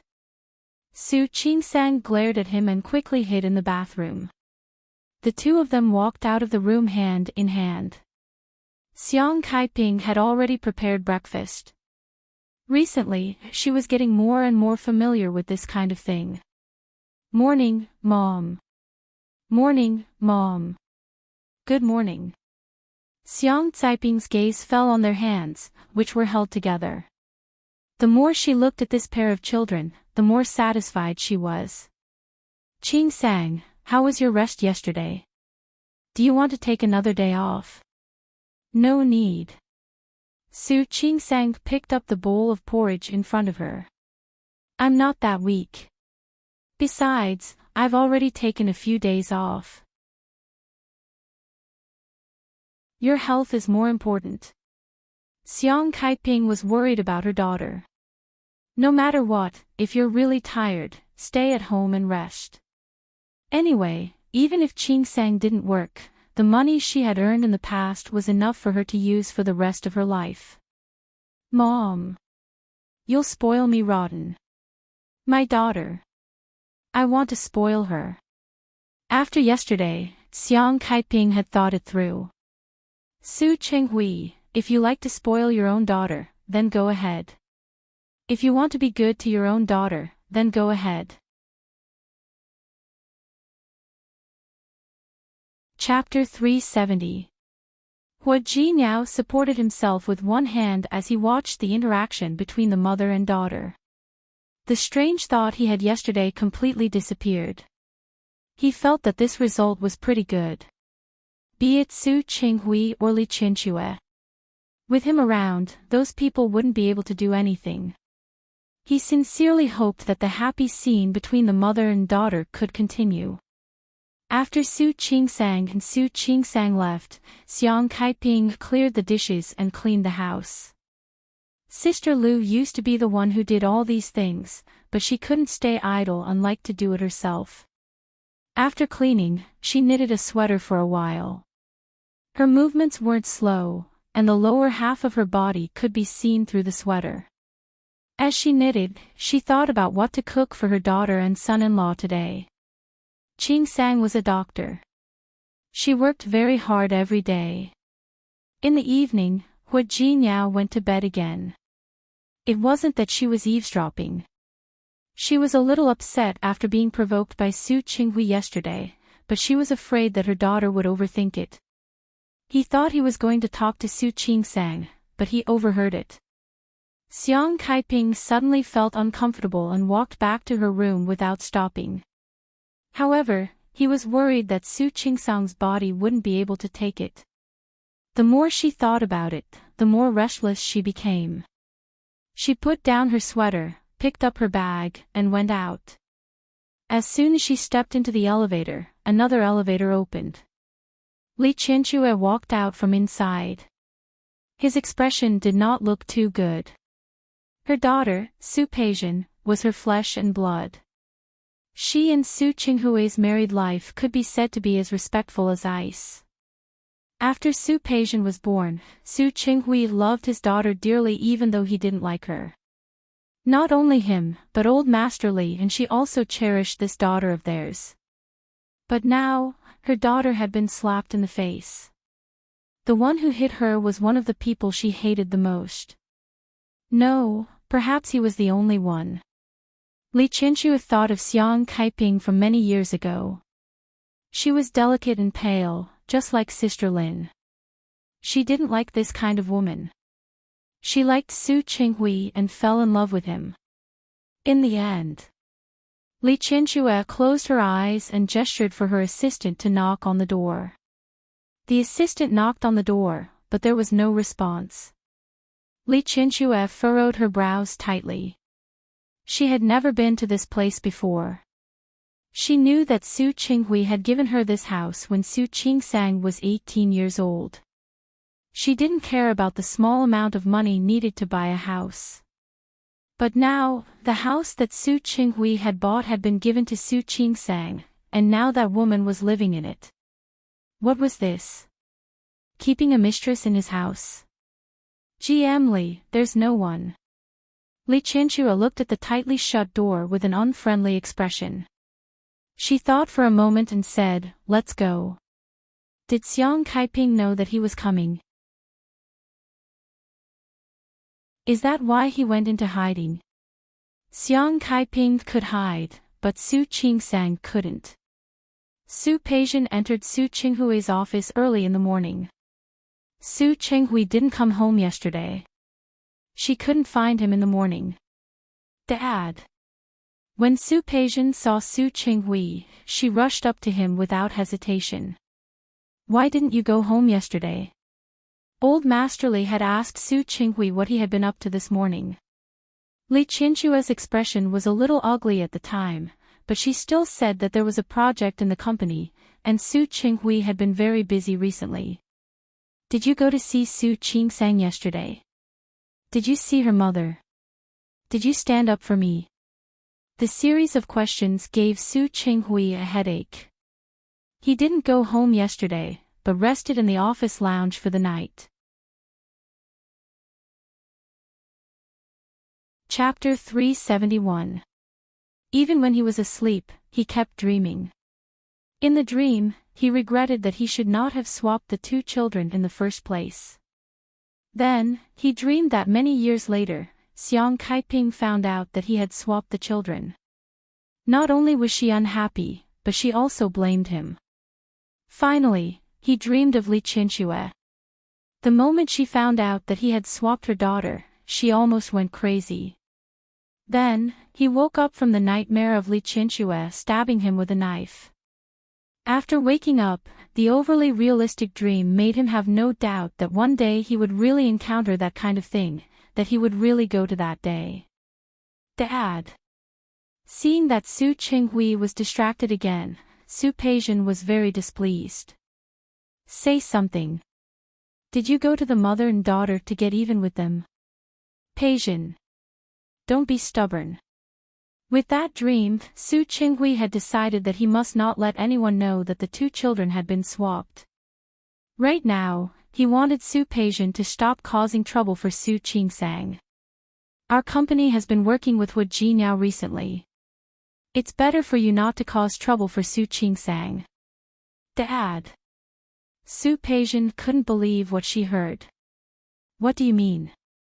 Are you saying that in your heart, the company's business is more important than me? That's not what I mean. Su Qinghui rubbed between his eyebrows. He spoiled this daughter too much. Unknowingly, he spoiled her a little too much. Looking at her and then at Su Qingsang, he couldn't imagine how Xiang Kaiping would react when she found out about the truth. Peijian. Su Qinghui's voice had a rare trace of fatigue. In my heart, you are the most important. Whether it is the company or Su Qingsang, they can't compare to you. I don't want you to go to Su Qingsang because I don't think it is necessary. Secondly, Su Qingsang is now under Hu Jinyao's protection. If we go against the Hu family, we will not be able to gain any advantage. Are we just going to let it go? Su Peijian couldn't take it. Of course not. Su Chenghui got up and walked to Su Peijian. He held her shoulders and said, Peijian, believe me. In this world, it is not about who gets the advantage first who wins. The one who laughs last will be the winner. Su Peijian saw the seriousness in her father's eyes and suddenly nodded. Dad, do you mean that you've already thought of a way to deal with Su Qingsang and her mother? Of course. Su Chenghui skipped over the words, mother and daughter, and finally stopped regretting his choice. Peijian believes in Dad. You are the one who wins in the end. Okay. Su Peijian was relieved to hear that. I believe you, Dad. Since Su Chenghui had said so, she would wait and see Su Qingsang suffer. As soon as Su Qingsang entered the department, she gave out the gifts for the director and the doctors. In the past few months of her marriage, she would go to Rome City one day and Japan the next. The number of times he took leave was more than the previous few years. In fact, he was quite embarrassed. Fortunately, Zhang Qiubai was a very good person. Chen Xiaoyu was also a very good person. The two chief physicians were nice people, and so were the other doctors and nurses in the department. Su Qingsang got busy after the gift was sent out. At the end of the year, there were more people getting married and giving birth. Su Qingsang, who had rested for a few days, immediately threw herself into work and was very busy. During the time she was in Japan, the obstetrics and gynecology department received several pregnant women who were about to give birth. 2 of them had other diseases that required special attention. Chapter 372. It was already late winter in Lin City, and the temperature was slightly low. There were either patients or doctors and nurses hurrying past the corridor. Compared to them, Li Qianxue was the most eye-catching one. Li Qianxue was wearing a white woolen coat, her long hair was tied up behind her head, her makeup was exquisite, and her facial features were bright. She looked to be in her early 30s. Even if she walked quickly, her steps were very elegant. In the past, Li Qianxue was the model lady of the entire upper class of Lin City. Because no matter when he saw her, no matter where he saw her, she always had an elegant look on her face. However, at this time, her expression was not very good. No, it should be said that she did not want to be good. While Su Qingsang was thinking about whether she could avoid it, Li Qianxue had already seen her. Not only did she see her, but she also walked straight toward her. Su Qingsang sighed in her heart. If it was a blessing, it would not be a curse. If it was a curse, she could not avoid it. Li Qianxue was self-conscious, and it was unlikely that she would cause trouble here. Su Qingsang thought for a moment and took a few steps forward to greet her. Auntie. Are you here for me? Li Qianxue stood still and glanced at Su Qingsang. She was wearing a white coat and had a face that looked very similar to Su Chenghui's when he was young. She felt uncomfortable when she saw this face. It was quite uncomfortable. Her daughter did not look like Su Chenghui, nor did she look like herself. However, Xiang Caiping's daughter looked very much like Su Chenghui. Li Qianxue's hand that was holding the bag slightly tightened, and her expression was a little ugly. Auntie. After all, Su Qingsang had lived in the Li family for so many years, so she naturally knew that Li Qianxue did not like her. Come in and talk. Her office was just above, and she didn't have her own office. She was with other doctors. However, they should not be in the office at this time. Bringing Li Qianxue back to her office, Su Qingsang looked at the environment in front of her. Sit down.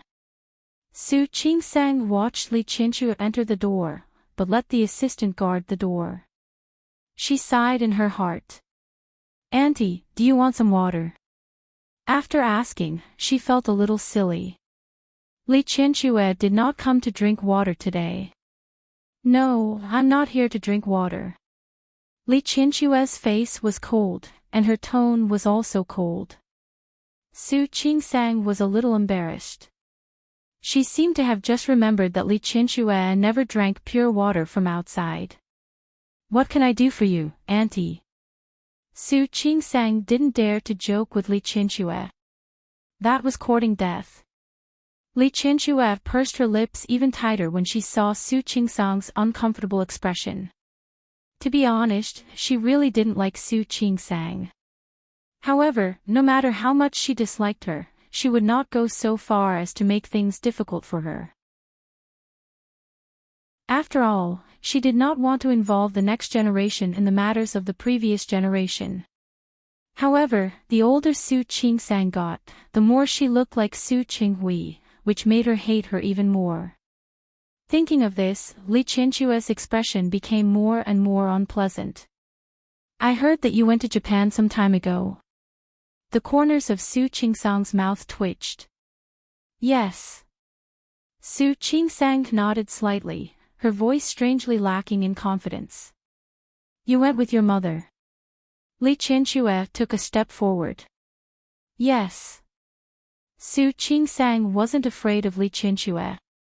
But maybe it was because the past few years had left a deep impression on her that she was a little afraid of her. You met Peijian in Japan. Li Qinsue took another step forward. Yes. Su Peijian must have told Li Qinsue about being beaten. Chapter 373. Su Qingsang actually felt a little emotional. Su Qinghui and Li Qinsue stood up for Su Peijian when she was beaten up. Su Qingsang had never experienced the feeling of being loved by her parents before. Now that she had experienced it, she felt that Su Peijian was really lucky. Your mother hit Peijian. Li Qinsue continued to take a step forward. She was already standing in front of Su Qingsang. The distance between the two of them was less than 20 centimeters. Su Qingsang felt a little uncomfortable and took a step back. Your mother hit Peijian. When Li Qinsue said this, her gaze was already quite sharp. Auntie, you can't blame my mother for this. The situation at that time, I'm asking you, am I right? Li Qinsue wasn't here to listen to an explanation today. She just wanted an answer. Did your mother make a move? Su Qingsang couldn't refute that. She nodded and said, yes. Li Qinshue's face darkened. She raised her hand and slapped Su Qingsang's face. Su Qingsang didn't expect Li Qinsue, who had always been arrogant, to hit her.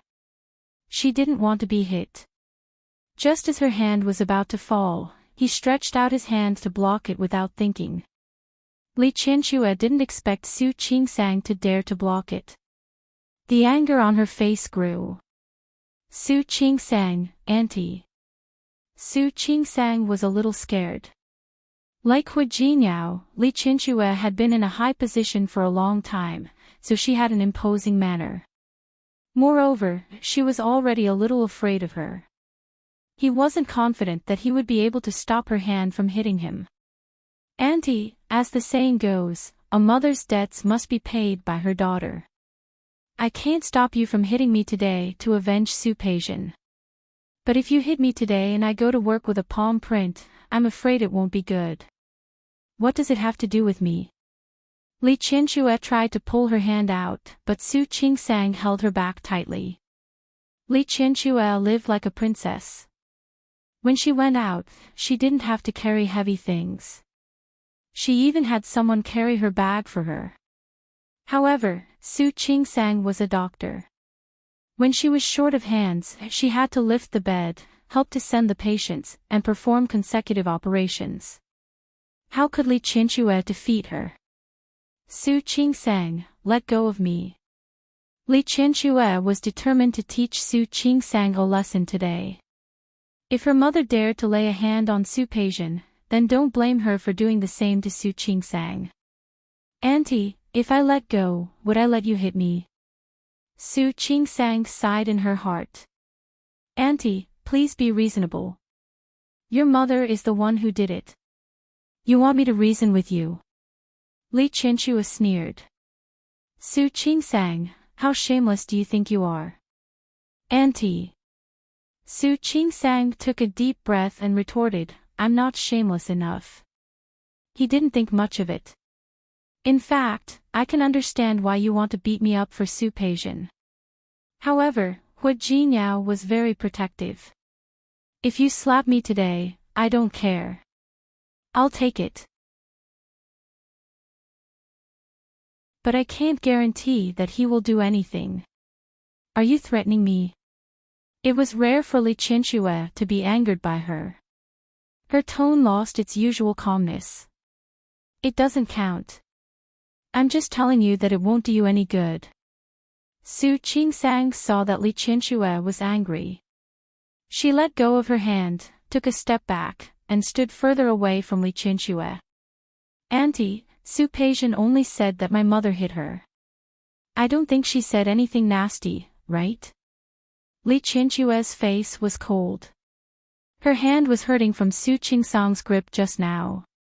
She moved her wrist and felt that she couldn't take it anymore. Su Peixian scolded me, and it was very nasty. At that time, my mother was also anxious to stand up for me, so she hit me. Just like you did today. My mother hit Su Peixian, and you rushed over to stand up for her. What if you hit me? If I was hit by you, would my mother be anxious to find trouble with Su Peixian again and stand up for me?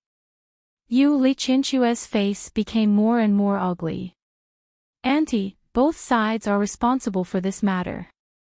Why don't we each take a step back? You don't care about my mother hitting Su Peixian. I will also hide this matter from my mother. What do you think? What right do you have to negotiate with me? I really don't have the right to negotiate with you. Su Qingsang nodded, and her voice was much softer than before. I just want to tell you a fact. What you do is not good for you. If you vent your anger on me, my mother will look for you or Su Peixian.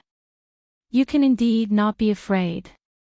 But in this way, it will increase the chances of my mother appearing in front of my father. I don't think this is what you want to see, right? Li Qianxue was stunned for a moment.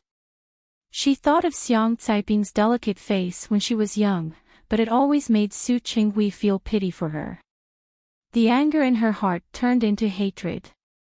Of course, she didn't want to see Su Qinghui looking for Xiang Caiping again and again. She had been unable to compete with that woman for so many years. Even when Su Qinghui was in front of her, his heart was still thinking about that woman.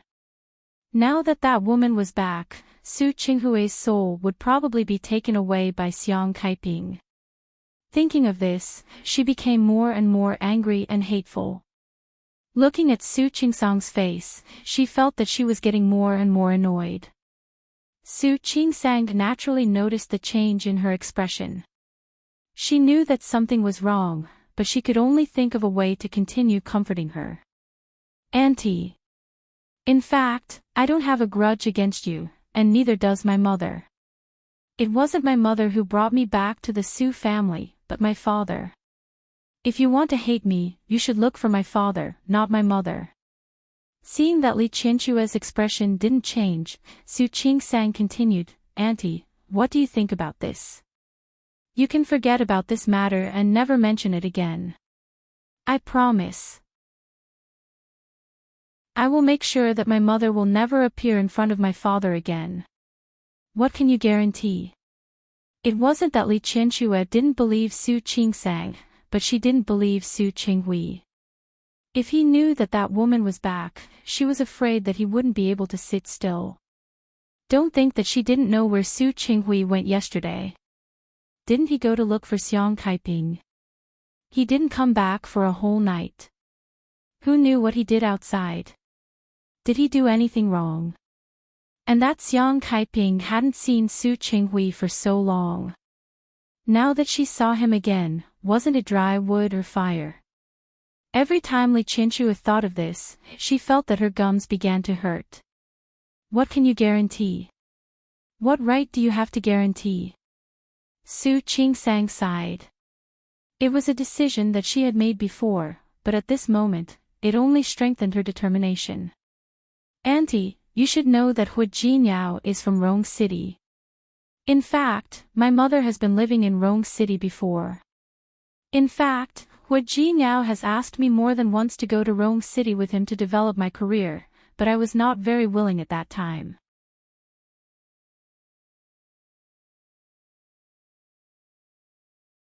Chapter 374. Su Qingsang's tone was quite sincere. She repeatedly promised that she and Xiang Kaiping would stay away from Lin City. Li Qianxue looked at her expression and knew that she was telling the truth. She stood there without moving and stared at Su Qingsang with her sharp almond-shaped eyes. What she said made some sense. But only to a certain extent. You said that you weren't willing before. Why are you willing now? Do you think that I will believe you after you say that? How do I know that if I let you go now, you won't turn around and find Hu Jinyao or your father to help you? Auntie. If I want to find them, I can find them now. If I don't want to go to Rong City, I can tell you now. You can find out the truth later. After all, you can find out where I am and whether I am in Lin City or not. Isn't that right? Li Qianxue was silent. In fact, she really didn't like Su Qingsang. Her existence was like a thorn, reminding her how Su Qinghui became her husband. It constantly reminded her that her man didn't love her, but other women. Closing her eyes, Li Qianxue felt her heart palpitate and her face was a little pale. She was less than 50 years old, but she already liked to reminisce about the past. In her dreams at night, she asked herself over and over again whether she would make the same choice if she could start over again. Unfortunately, there was no answer because time could never be repeated. She didn't speak, and Su Qingsang didn't know what she meant. Was she going to let it go like this? In fact, if Li Qianxue really wanted to hit her today, she wouldn't be surprised. Li Qianxue looked at Su Qingsang. She hated Su Qingsang as much as she loved Su Qinghui. But no matter how much she hated Su Qingsang, she had to admit. For more than 20 years, they had neglected her, but they didn't let her go astray. Not only did she not go astray. Professional aside, Li Qianxue was even willing to admit that Su Qingsang was excellent. Although in her heart, there was still a gap between such excellence and her own daughter. After all, Su Peixian had been in the company for a long time and helped her deal with business. There was some silence in the office. Su Qingsang looked at the time. She seemed to have a meeting in the department. Junior sister. There was a knock on the door. Zhuo Hongxin's voice came from outside. Su Qingsang paused for a moment and smiled at Li Qianxue. Auntie, I'll open the door. Li Qianxue stood still, and Su Qingsang ran to open the door.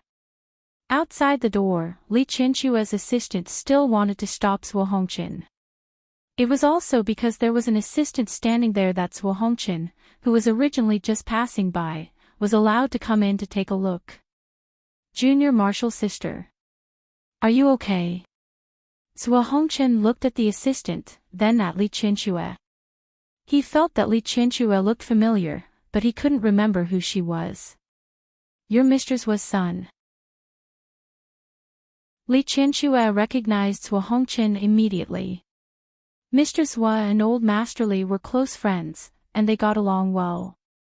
When they were free, they would go fishing or play chess together. Yes. Zhuo Hongxin recognized Li Qianxue. So it's Auntie Li. Hello, Auntie Li, I didn't expect you to be so big already. Li Qianxue looked at him and then at Su Qingsang.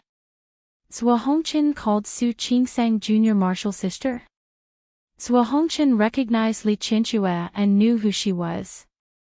He then looked at Su Qingsang. Even if he was worried that she would be taken advantage of, he couldn't say it out loud. Junior Marshal sister. Didn't you say you had something for me? Something. Su Qingsang was stunned for a moment, then suddenly nodded. Yes. Wait a moment. Su Qingsang bought a lot of gifts when she went to Japan. Other than for the people in the department, she also gave a gift to Zhuo Hongqin. She turned to her desk, opened the drawer, and took out a beautifully wrapped box. Senior Marshal Brother, here. I went to Japan a few days ago, and this is a small gift. I hope you don't mind. Why would I mind if it's a gift from you? Zhuo Hongqin took the box from her hand. Even though he knew that Su Qingsang only treated him as a classmate, he was still happy and excited. Thank you. You're too kind. Su Qingsang smiled. Did you come here to get a bracelet? Of course not. Zhuo Hongqin thought about the notice from the hospital. I have something else to tell you. What is it? As you know, we have a collaboration with Song City Central Hospital. They will be conducting some medical research during this period, including topics that you are interested in. I have already recommended you to the hospital. You can go to Song City as an exchange doctor. Really? Su Qingsang was suddenly excited. When will you be going? How long will you be gone? About half a month. Zhuo Hongqin glanced at Su Qingsang as he spoke. Don't rush to decide. After all, you have to know that it will be almost the new year when you come back. Su Qingsang was stunned. She suddenly remembered that she was married. She should have told Hu Jinyao first before going to Song City. Okay. I got it. Think about it. If there are no problems, submit your name tomorrow. Ultimately, it depends on your own will. Okay. Thank you. Senior Marshal Brother. You don't have to be so polite with me. Zhuo Hongqin raised the box in his hand as he spoke. Speaking of which, I should thank you. After he finished speaking, he looked at Li Qianxue, who was still standing at the side. Auntie Li still has something to tell you, right? Then I'll leave first. Emichim, Su Qingsang nodded, but she was secretly relieved. She had observed Li Qianxue for the past few years and found that she cared about her reputation. She probably wouldn't act like she had just now. Zhuo Hongqin left, and the assistant closed the door again. Now, it was just the two of them again. Su Qingsang sighed in her heart. When she met Li Qianxue's sharp gaze, she really felt that she couldn't stand it anymore. Auntie, don't you have to work today? Li Qianxue glanced at Su Qingsang coldly, feeling inexplicably annoyed and disgusted. Don't you still have your father in the company? Don't worry, it's just one day away. The Li Corporation won't collapse. Su Qingsang couldn't respond to this, but she knew that Li Qianxue was obviously still angry. Su Qingsang sighed in her heart and spoke again. Auntie, I promise that I will bring my mother back to Rong City with Hu Jinyao as soon as possible. Back to Rong City. Li Qianxue snorted coldly. Your senior marshal brother just said that he wants you to go on an exchange program. What? You don't want such an opportunity. Su Qingsang was speechless for a moment. She suddenly found that she didn't know how to respond to Li Qianxue's provocation. She wasn't that afraid of Su Qinghui, but she was afraid of Li Qianxue. She was always a little afraid of her. Chapter 375. Even so, Su Qingsang still tried to persuade her. You heard it. It would only take half a month. It just so happens that it's time for the new year. We'll leave at that time. Li Qianxue had already planned to leave. She was indeed a little impulsive today. In fact, she shouldn't have come here to find Su Qingsang at all. She shouldn't have come here to do such a disgraceful thing. But now, looking at Su Qingsang's expression, she felt inexplicably annoyed. Look, you said that you would leave immediately, but now you want to wait for another half a month. Does that mean that after half a month, you can say that you will stay here for the new year? Auntie, I didn't mean that. Then what do you mean? Half a month is enough for your father and your mother to rekindle their old love, right? When Li Qianxue said the words rekindled old love, her voice was almost squeezed out from between her teeth. Su Qingsang trembled at the way she gritted her teeth. Without thinking, she said, Auntie, you think too much. It's impossible for my mom and dad to be together now. Li Qianxue didn't say anything. She didn't believe Su Qingsang at all. Su Qingsang sighed in her heart. She found that she had sighed more often today than she had in the past year. Auntie, I know you don't believe me, and it's hard for you to believe me. I also know that you don't like my mom. It's hard to believe that my mom came back with no ulterior motives. But I still have to tell you that it's really impossible for my dad and mom to be together. You're not your mother. How can you make a promise for your mother? Li Qianxue couldn't help but want to refute her. It's true that I'm not my mother, but I can vouch for her. Because my mother is not only my father's past, she is also a mother. Su Qingsang had been watching from the sidelines for the past few days and had seen through Xiang Caiping's thoughts. No matter how much my mother loves my father, she will never be with him again. Because she recognizes me now, she is still my mother. All these years, she had been alone in Rome City, and she had always thought that I was living a good life. Until she acknowledged me. Until she found out that I was an illegitimate daughter. Until she found out that my father had ignored me for so many years. Auntie, I'm not blaming anyone or blaming anyone. In fact, it's my mom who loves me. She doesn't want to be with my dad anymore. She blames my father. She hates him more than enough. How could she be willing to go back with my dad? She can't even forgive my dad. You didn't even want to talk to him.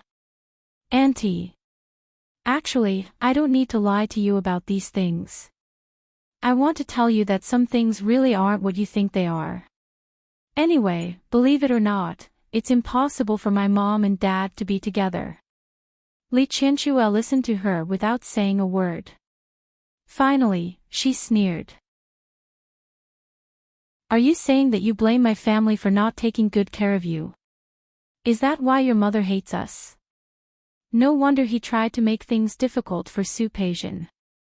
Auntie. Su Qingsang felt a little helpless. Her main point wasn't this at all. I just said, I'm not blaming anyone. In fact, I don't blame anyone. If he wanted to blame something, he could only blame fate. If he wanted to blame something, he could only blame heaven's will. Now that she had grown up, she would not pursue the past. What's more, the wife and mistress were incompatible. She didn't want to get involved in the grudges of her previous life. It's good that there are no monsters. I don't think you have the right to blame me. There were many families with illegitimate daughters in Lin City, but which family would bring an illegitimate daughter into their own family to raise? How many people had secretly laughed at her because of this? How many grievances had she suffered because of Su Qinghui? Because of Xiang Caiping, she had been ignored by Su Qinghui her whole life. Under such circumstances, she would be magnanimous if she didn't make things difficult for Su Qingsang. Not to mention that he had to get along well with her and treat her well. That was impossible. Hearing the arrogance in her voice, Su Qingsang nodded and said, Yes. Yes, Auntie. I said it. I don't blame you. But please believe me. My mother neglected me in the past and didn't take good care of me. In the future, she will definitely take good care of me. So wherever I go, she will definitely go with me. As for me, Hu Jinyao is from Rong City. You don't have to worry about me not leaving. She spoke sincerely, and every word she said was reasonable. Li Qianxue looked at Su Qingsang for a long time. She didn't want to stay any longer, but she still said coldly. "Humph. I'm not worried. I just hope that you will do what you say." In fact, she didn't want Su Qingsang to stay in Lin City and wander around under her nose. Now that she was willing to leave, she couldn't ask for more. Su Qingsang felt a little helpless because of her tone. Why didn't she see it before? Li Qianxue's coldness was so superficial. Then, "Auntie, I have to go to a meeting." "You see." Li Qianxue glared at her. Was she chasing her away? If it weren't for the sake of her daughter, did she think she would be willing to come to this place that smelled of disinfectant? Li Qianxue's expression was a little unfriendly. She turned around and walked out. Su Qingsang realized that her last sentence was not very appropriate. But she had already said it. When she went back to the desk to pick up the folder and notes, she suddenly saw the box on it. After thinking for a moment, she picked it up and handed it to Li Qianxue the moment she opened the door. "That. Auntie, this is a small souvenir I bought in Japan. It's for you." Li Qianxue almost laughed at Su Qingsang's action. She glanced at the box with a bow on it. "You bought too much, didn't you? You can't give it out. For me. You want me to not pursue the matter of your mother." Su Qingsang forced herself to calm down and said extremely calmly, "How could that be? It was originally for you." "Really? I was planning to send it to the old mansion after work." Li Qianxue looked at her draft, which didn't even lie. She sneered and didn't take the box. She glanced at the assistant. The assistant took the box with great sensitivity. Because of this small episode, Li Qianxue, who was about to leave, stopped for a moment. "Su Qingsang, don't be petty in front of me. You will know that it was a mistake." "How could I?" Su Qingsang blinked and looked extremely sincere. "I really gave it to you with sincerity. Even if it wasn't, it could only be after what she did just now." Li Qianxue didn't pay any more attention to her. She stepped on her high heels and left with a cold face. After she left, Su Qingsang stuck out her tongue. It was really tiring to deal with someone like Li Qianxue. However, she really had to think about it carefully. There was still nearly a month before the new year. She would go to Song City for an exchange for half a month. When she came back, she would pack up and settle things. Then, she would go to Rong City. Chapter 376. On the other end, Li Qianxue arrived at the company late. The regular meeting had already ended. She, the vice president, wasn't there. Su Qinghui had handled these matters very well. Su Peijian called and said that she would have lunch with her at noon. Li Qianxue hung up and asked the assistant to book a table.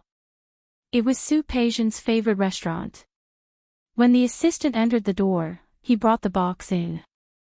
After finishing what Li Qianxue had asked, he put the box on the desk.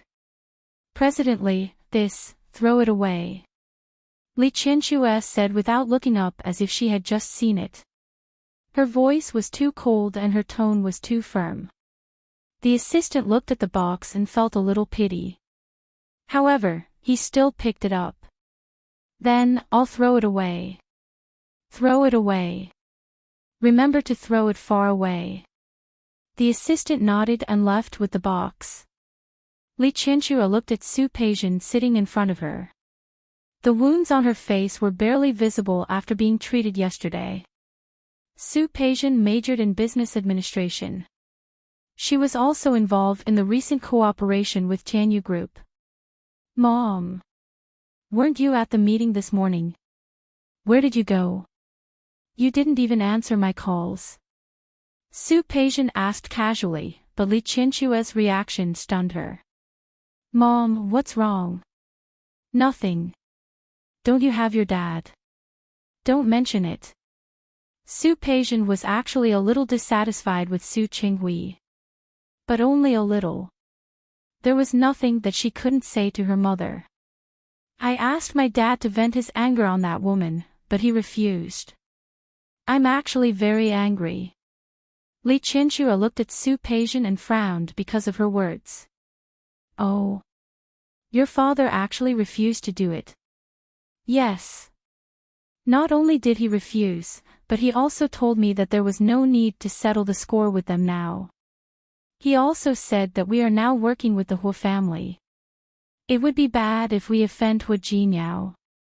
So what if it's Huo Jinniao? Thinking of this, Su Peijian felt a little annoyed. He's just from Rong City. He's famous. Why should we be afraid of him? Your dad has a point. Li Qianxue didn't continue to cause trouble for Su Qingsang today. Wasn't it because of Huo Jinniao? Mom, why do you say that too? Su Peijian was getting more and more annoyed. He glared at Li Qianxue, his face full of resentment. Peijian. Li Qianxue looked at Su Peijian. For now, the bigger picture is more important. You should listen to your father first. Su Peijian looked unconvinced. However, thinking of what Su Qinghui had said, she relaxed a little. Forget it. Of course I listened to my dad. My father said that he has already thought of a way to deal with them. Really? Li Qianxue picked up the cup of tea in front of her and took a sip. Suddenly, she raised her head and looked at Su Peijian. Do you think your father has thought about how to deal with Su Qingsang and her mother? Yeah. Su Peijian didn't understand why Li Qianxue's expression had changed, but she still repeated what Su Qinghui had said that morning. My dad will definitely stand up for me. You should know that he has always loved me the most. Although Su Peijian still hadn't vented her anger, it had dissipated a lot.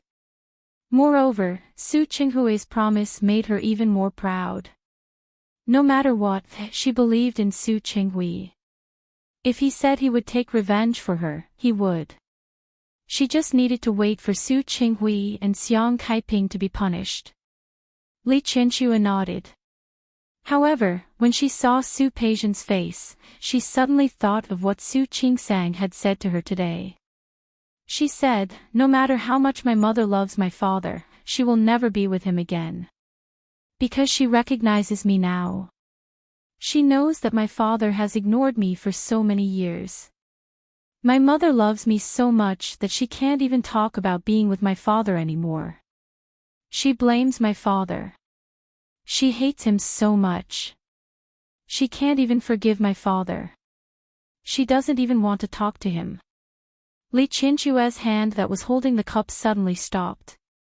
The thought that had flashed through his mind before came back to him again.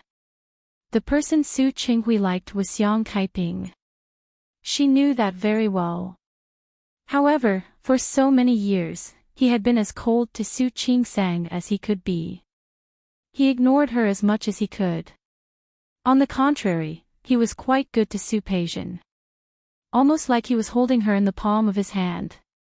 Even the patriarchal attitude that some people in Lin City had was not seen in him at all. Not to mention the fact that Su Qinghui didn't treat Su Yusin as well as Su Peijian did. Su Peijian had been at home for more than 10 years when she went to school. But what about Su Yusin? As soon as he entered high school, he was sent to boarding school by Su Qinghui. He could only come back once a week.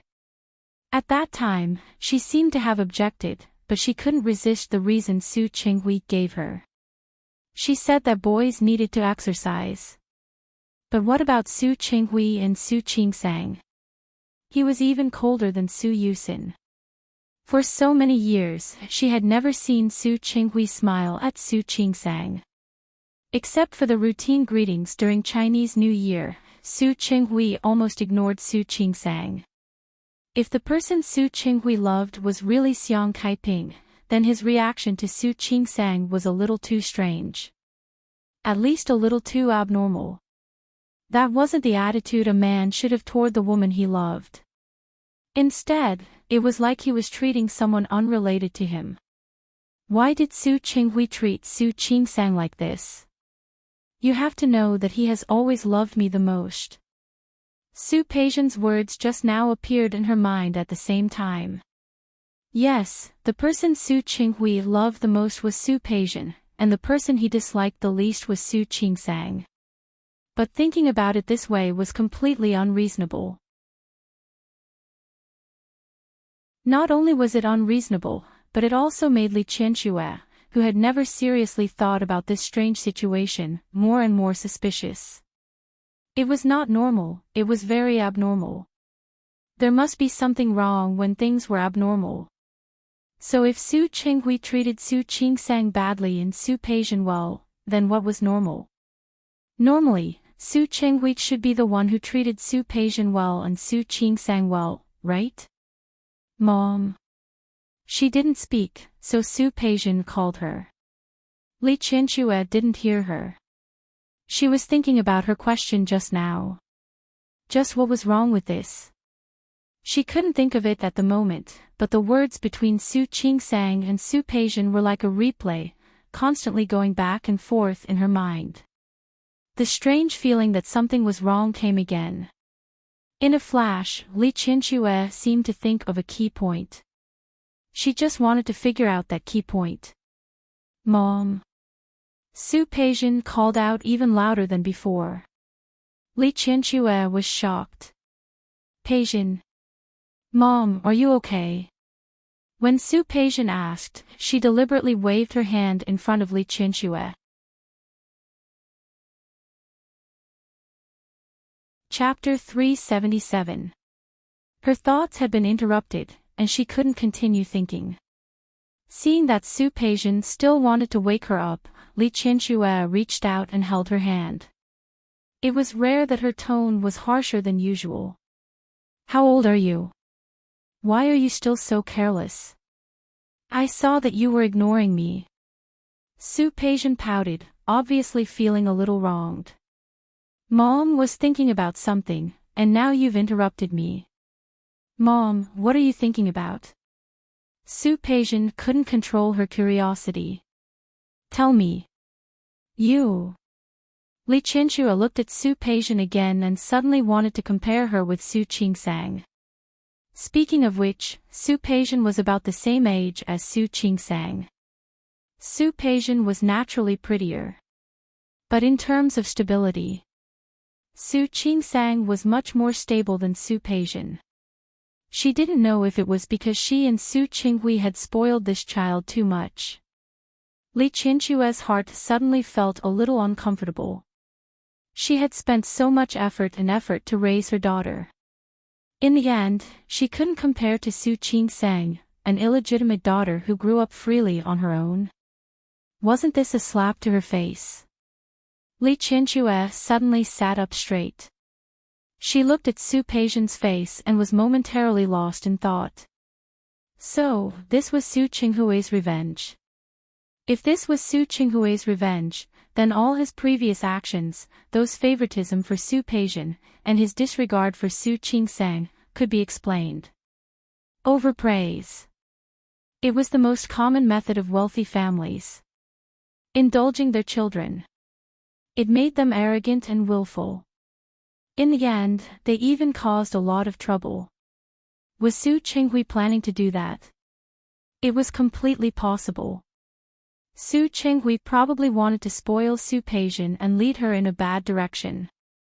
However, because there was still her and old Master Li at home, she couldn't let him get what he wanted. Even so, Su Peijian's personality was more arrogant than that of the other rich young ladies in Lin City. Li Qianxue had forgotten that she had wanted to spoil this daughter of hers. She had given birth to a child that she had carried in her womb for 10 months. Naturally, she couldn't pamper him enough. However, now that he had noticed Su Qinghui's actions, he seemed to have figured out what kind of sinister intentions he had. Su Qinghui, so that's what you're planning. What kind of plan was this? Mom. What happened to you? Su Peijian didn't have time to figure out why Li Qianxue had acted strangely just now. However, her expression made her a little worried. Mom, are you really okay? I'm fine. Li Qianxue didn't look well. When she thought of Su Qinghui, she naturally thought of what he had done. Li Qianxue felt a fire burning in her heart. She couldn't wait to rush to Su Qinghui and argue with him. However, Li Qianxue wasn't such an impulsive person. Moreover, she believed that she had seen through Su Qinghui's sinister intentions. How could she argue with him at this time? Peijian. Speaking of which, you're not young anymore. There are some things that I think you should know your limits. Mom. Su Peijian was confused. Just talk about the conflict you had with that woman in Japan last time. I don't believe that you didn't say or do anything. Su Peijian's expression was a little ugly. Mom, why are you talking about me like that? It doesn't matter what I say about you. What matters is that you're mature now and have grown up. You can't deal with your circle of friends and social circles like you deal with business. Take Su Qingsang as an example. She is indeed someone we should avoid provoking now. Then the next time you see her, just ignore her. Of course, if she takes the initiative to bully you, you can naturally fight back. But if you take the initiative to provoke her, it will be easy for people to talk about you. Do you understand what I mean? Li Qianxue said sincerely. In her heart, she really hoped that her daughter could have a good personality and a good future. The engagement with the Qiu family was no longer valid. If Su Peijian wanted to marry better than the Qiu family, or be similar to the Qiu family, she had to restrain her personality. Mom. So you mean that I should tolerate Su Qingsang? Let her do what she wants. Why should I? Look at you, you're angry again. I mean, I want you to ignore her. If you ignore her, she won't be able to do anything. Don't you think so? Su Peijian didn't say anything. She looked at Li Qianxue's face. Her words were very similar to Su Qinghui's. She sighed in her heart.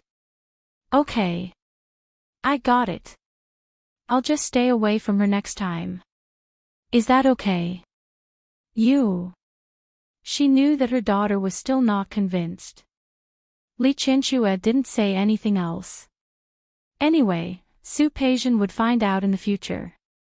At this time, the waiter began to serve the dishes. Li Qianxue looked at her daughter and talked about the company again. The little bit of displeasure just now disappeared without a trace. The faint thought that she had almost been caught by her in a flash completely disappeared under her daughter's smiling face. However, everything today had become a temporarily hidden fire. She didn't know when it would burn up and illuminate all her doubts. After Su Qingsang came out of the shower, her eyes fell on the box on the dressing table.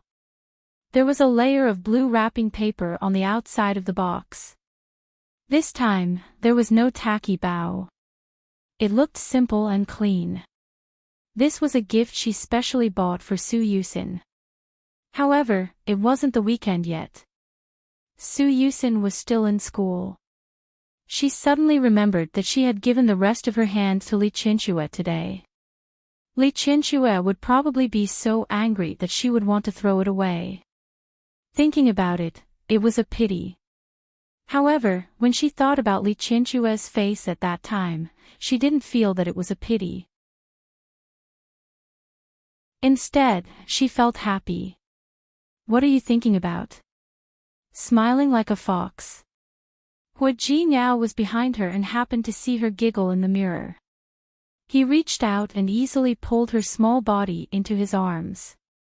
Nothing. Su Qingsang shook her head and decided not to tell Hua Jinyao that Li Qianxue went to find trouble with her today. Is it really nothing? Hua Ji now put his hand on her waist and the threat was obvious. Are you going to tell me or not? Su Qingsang raised her hands to surrender. She was really scared of Hua Ji now. I was just thinking about when to send this to Su Yusin. This was not the truth, but Hua Ji now didn't intend to expose it immediately. You can send it to him anytime. If it weren't for the fact that Su Yusin still had some sibling feelings for Su Qingsang, he wouldn't have let her send this gift. Hua Ji now suddenly sat up straight and turned Su Qingsang's face to look at him. Honey. Speaking of which, you went to Japan. You played with Mom for a few days. In such a short time, you brought gifts for the people in your department and Su Yusin. What about me? Where is my gift? Chapter 378. Su Qingsang was stunned by Hua Jinyao's words. She rubbed the tip of her nose and curled her lips awkwardly at Hua Jinyao. You don't lack anything. I don't know what to give you either. Su Qingsang. Hua Jinyao was angered by her words. What do you mean I don't lack anything? Can you not give me anything just because I don't lack anything? Do the people in your department lack something? Does Su Yusin lack something? He was her husband after all. They should be closer than others, right? But what happened? Everyone had a gift, but he didn't. Only he didn't. Seeing that Hua Jinyao was really angry, Su Qingsang lowered her voice. That's different. How is it different? Their relationship with me is not the relationship I have with you. Hua Jinyao's face darkened because of her words. He didn't intend to let it go. What relationship do we have? Could it be that in your heart, your relationship with Su Yusin is closer than the relationship between you and me? If she dared to say that, Hua Jinyao would definitely punish her today and let her know that their relationship was much closer and deeper than Su Yusin's. I didn't mean that. Hua Jinyao got up and went back to the bed, looking like he didn't want to talk to her.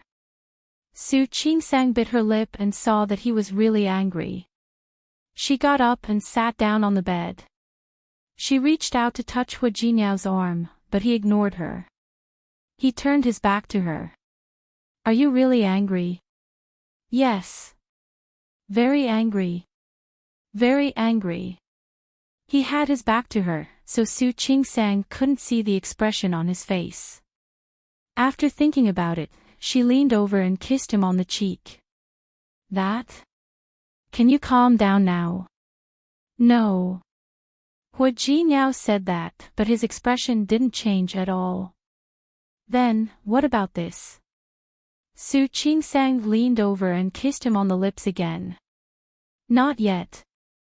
If Su Qingsang couldn't see that this person was doing it on purpose, then she would have spent all this time with him for nothing. Her red lips rose.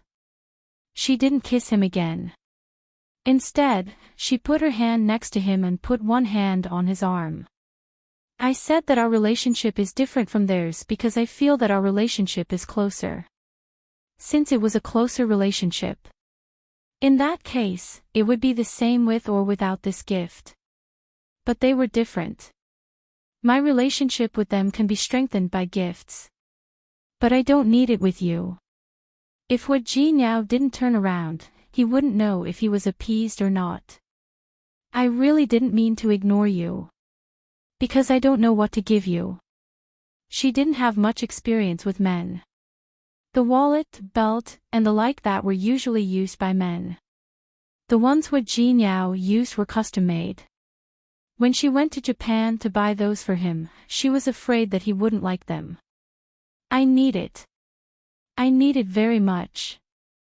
Hua Jinyao didn't turn around. As long as it's from you. I want every blade of grass. Can't I? Sure. What will you do if I really forget to buy you a present? What can we do? Anyway, I am very angry now. Very unhappy. Hua Jinyao didn't want to let it go. Su Qingsang looked at his back. She called him again, but he still didn't turn around. Su Qingsang looked down at the bathrobe she was wearing. She had been wearing a bathrobe since she took a shower. However, Hua Jinyao didn't notice that she didn't wear pajamas after taking a shower like before. She gritted her teeth, stood up, and left the bed. Hua Jinyao was angry with her. After coaxing her for so long, why didn't she coax him a little longer? He was angry. He decided to teach Su Qingsang a good lesson later. Let her know what a husband's power was. No, not just a lesson. He wanted, hearing the rustling sound behind him, that woman still didn't know to come over. Hua Jinyao was angry. It was really infuriating to marry such a wooden wife. He sat up and was about to press Su Qingsang under his body to teach her a lesson, but he was shocked by the scene in front of him. Su Qingsang's bathrobe had been taken off by herself. Her clothes were exposed. That was, Hua Jinyao blinked and looked at Su Qingsang's head. She was dressed as a cat girl and had a pair of cat ears on her head. She was obviously not used to this kind of outfit. She was very uncomfortable and didn't know where to put her hands and feet. Actually, I also prepared a gift for you. It was the first time in Su Qingsang's life that she had done such a thing. She was really embarrassed. My gift is myself. Hua Jinyao, who had always been calm and collected, looked at the cute cat ears on Su Qingsang's head and the fluffy cat tail behind her. Coupled with the outfit she was wearing, he suddenly got off the bed and carried Su Qingsang. This is your gift. Su Qingsang's face was as red as an apple. Her eyes wandered around, but she didn't dare to look at Hua Jinyao. When did you buy it? He didn't believe that she would dare to buy it with Xiang Kaiping accompanying her. Su Qingsang's face became even redder. Not only her face, but her whole body was covered with a layer of red. How could she tell him that she was shopping in Japan? Xiang Kaiping wanted to go to the bathroom, and Yumei took her there. She happened to see the lingerie shop next door, and the shop owner put the kitten outfit on the mannequin outside. Not only kittens, but there were also bunnies, nurses' uniforms, and so on in the shop. She thought of Hua Jinyao, and for some reason, she bought 2 sets of lingerie like that. Only this. Hua Jinyao put her on the bed and folded on top of her. Or do you have something else? Yes, there is something else. Su Qingsang's face became even redder. In fact, she had wanted to wear it for him when she came back last night. However, Su Qinghui suddenly appeared yesterday, and she forgot about it. What is it? Hua Jinyao's eyes were hot. He stared at the pair of golden kitten ears on Su Qingsang's head and felt his heart itch. Rabbit ears. Su Qingsang didn't dare to look at Hua Jinyao's face at all. She really felt like her whole body was burning. Hua Jinyao lowered his head and kissed her lips. Wear it for me tomorrow. Su Qingsang nodded lightly. Hua Jinyao was satisfied. He kissed her cheek and moved closer to her ear. I like this gift. I like it very much. Su Qingsang was so embarrassed that her body curled up. She wanted to avoid Hua Jinyao's lips, but failed. Then, Hua Jinyao used his actions to prove to her how much he liked this gift. After midnight, Su Qingsang regretted it. She shouldn't have given this gift at all. Because someone obviously liked it too much.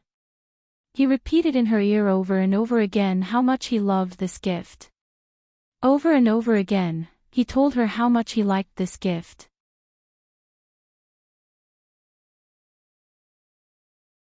Chapter 379.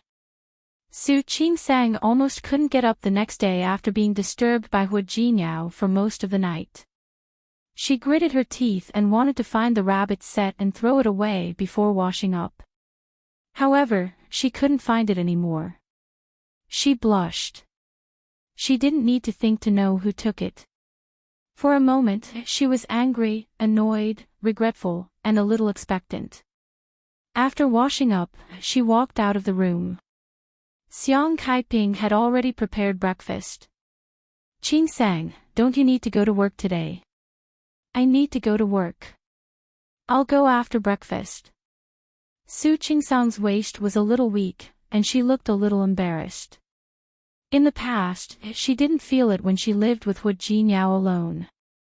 However, Xiang Kaiping was at home now, and Hu Jinniao still didn't know how to control himself. It made her really uncomfortable. As expected, during breakfast, Xiang Kaiping looked at Su Qingsang and wanted to say something. Mom, what's wrong? Su Qingsang thought that something was wrong. She wasn't there yesterday. Su Qinghui and Li Qianxue wouldn't come to trouble her again, would they? Su Qingsang was a little worried. She was afraid that Xiang Kaiping would be at a disadvantage. Qingsang. Don't be angry if I tell you. Xiang Caiping's words made Su Qingsang nervous. Li Qianxue didn't teach her a lesson. Did they really come again? I know that you and Jinniao are young couples. It's inevitable that you are a little passionate. But you still have to control yourself. Su Qingsang blinked. When she realized what Xiang Kaiping said, she was suddenly embarrassed. Mom, don't be angry. I'm not blaming you. I just think that you still have to care about your health. Don't you think so? Xiang Kaiping was an experienced person. She could understand the young people's passion for each other. However, seeing that her daughter's health was obviously not good, she was really worried. Don't think too much. I don't want to interfere with your private affairs. I just think that Jinniao doesn't know how to control himself. She looked at Su Qingsang's walking posture and knew that she had a hard time yesterday. Her daughter had to go to work today. However, he really didn't know how to feel sorry for her. Mom. Su Qingsang tried her best to remain calm and tried her best to make her expression look normal. You're only saying this to me, aren't you? I also told Jinniao. Xiang Kaiping was not with Su Qingsang in the past. She felt sorry for her daughter. Now that he had recognized a daughter, he naturally wanted to pamper her and make up for the lost time. She was happy that Su Qingsang and Hu Jinniao loved each other so much. But looking at Hu Jinniao's body, and then looking at Su Qingsang's petite figure, Hu Jinniao's heart skipped a beat. Xiang Caiping's heart ached for her daughter. Mom. Su Qingsang was embarrassed. For an elder to say something like this, it was really, you don't have to feel embarrassed. Jinniao knew he was wrong. He promised me. Xiang Kaiping was actually a little embarrassed to say this. He always felt like he was pointing fingers at a young man. But if she didn't say it, she really couldn't help it. All right. Mom. I got it. Su Qingsang couldn't sit still anymore. She lowered her head and covered up the waves of discomfort by eating. Because of this, Su Qingsang forgot to tell him her plan. The next day, the people from the administrative office came to ask her about it. Zhou Hongchen reported her name, and the people from the administrative office asked if she was willing to go to Song City Central Hospital to participate in the exchange program. Of course, Su Qingsang was willing. She had been studying cervical cancer recently, and there was a doctor in Song City who was very experienced in this area. The departure time was 3 days later. Su Qingsang only remembered that she seemed to have forgotten to tell Hu Jinniao about it. Was this considered acting first and reporting later? Su Qingsang finally remembered to mention it when they were having dinner that night. I'll go for the exchange program for half a month. There is a Professor Wu in Song City, and I have always wanted to learn from her. Hu Jinniao and Xiang Kaiping looked at each other. Both of them were a little surprised by Su Qingsang's decision. Qingsang, I don't object to the exchange program.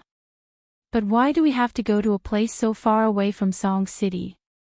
Song City was in another province, very far from Lin City. Although it was as developed as Lin City, it was still not as comfortable as being at home. Xiang Kaiping and her daughter had just gotten to know each other. She really couldn't bear to be separated for half a month. We have a collaboration with Song City Central Hospital, Su Qingsang explained very patiently. This time, this opportunity is also very rare. Since the hospital has given me this opportunity, of course, I have to cherish it. Hua Jinyao didn't say anything. He knew how focused Su Qingsang was. She could ignore him for a week for the sake of a thesis or a research project. It was understandable that she wanted to go to Song City. But it will be the new year by the time you come back. Xiang Kaiping was still a little worried. If this time is delayed for a few days, won't you be able to come back in time for the new year? Mom, what are you thinking about? Su Qingsang wanted to laugh, but also felt a little sad. Mom, we said half a month, so it will be half a month. I will definitely come back in half a month. Besides, I still want to come back to spend the new year with you guys. Really? Of course. After saying this, Su Qingsang thought of her promise to Li Qinxue. She turned to look at Hua Jinyao. Shall we go to Rong City for the new year this year? Rong City. Hua Jinyao didn't say anything. Xiang Kaiping was stunned. Why are we going to Rong City? Mom. Jinyao is from Rong City. It is normal for us to go to Rong City for the new year. Besides, Mom, haven't you always been in Rong City? I also want to see where you used to live. Xiang Kaiping was a smart person. She immediately thought of the key point. Wanting to go to Rong City was not the real reason. She wanted to avoid Su Qinghui and his family, right? Hua Jinyao didn't say anything. When he heard Su Qingsang say this, he looked up at her and said, "You will go to Rong City after the new year and not come back." You can say that. Su Qingsang nodded. Since she had promised Li Qinxue, of course, she would do it. She was actually not afraid of a direct confrontation with Li Qinxue, and she didn't believe that Li Qinxue would really dare to do anything to her. After all, she still had Su Qinghui and Hua Jinyao. Moreover, Li Qinxue was an extremely prideful person. It wasn't her style to let go of her pride to deal with a little illegitimate daughter like her. After all these years, she and Li Qinxue could live in harmony. She knew that as long as she didn't step on Li Qinxue's bottom line, Li Qinxue wouldn't do anything to her. Since Su Qingsang had already made up her mind, the matter was settled. Su Qingsang would go to Song City for an exchange program. When she came back, the family would pack up and go to Rong City together. Xiang Kaiping didn't care. Wherever her daughter went, she would go.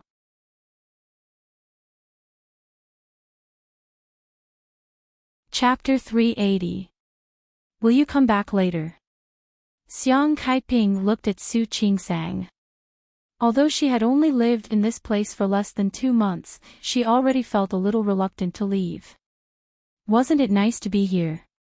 Only his daughter and son-in-law, no other outsiders. If he went to Rong City, Hua Jinyao's family must be very rich.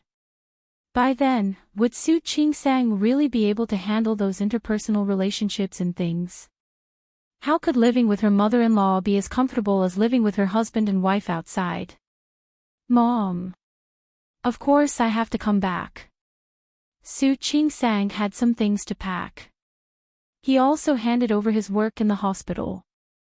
More importantly, if she were to work in a hospital in Rong City, she would need a recommendation letter from the hospital here. She could rely on Hua Jinyao, but she preferred to rely on herself. She believed she had the ability. After dinner, she chatted with Xiang Kaiping for a while. That included where they would stay after they arrived at Rong City. Su Qingsang had already thought of how to settle them down. She was also afraid that Xiang Kaiping would feel uncomfortable. He told her that he would definitely live with her in the future. Only then did Xiang Kaiping feel somewhat relieved. As long as she wasn't living with her mother-in-law, everything was fine. It wasn't that she looked down on her daughter. Indeed, in terms of status, she was much lower than Hu Jinyao. She was also afraid that her daughter would be at a disadvantage. Su Qingsang was touched by Xiang Caiping's concern for her. After comforting her for a long time, she finally felt more at ease. Besides, there was still Hu Jinyao. Hu Jinyao also promised that he would not let Su Qingsang suffer. With his assurance, Xiang Kaiping could only put her mind at ease.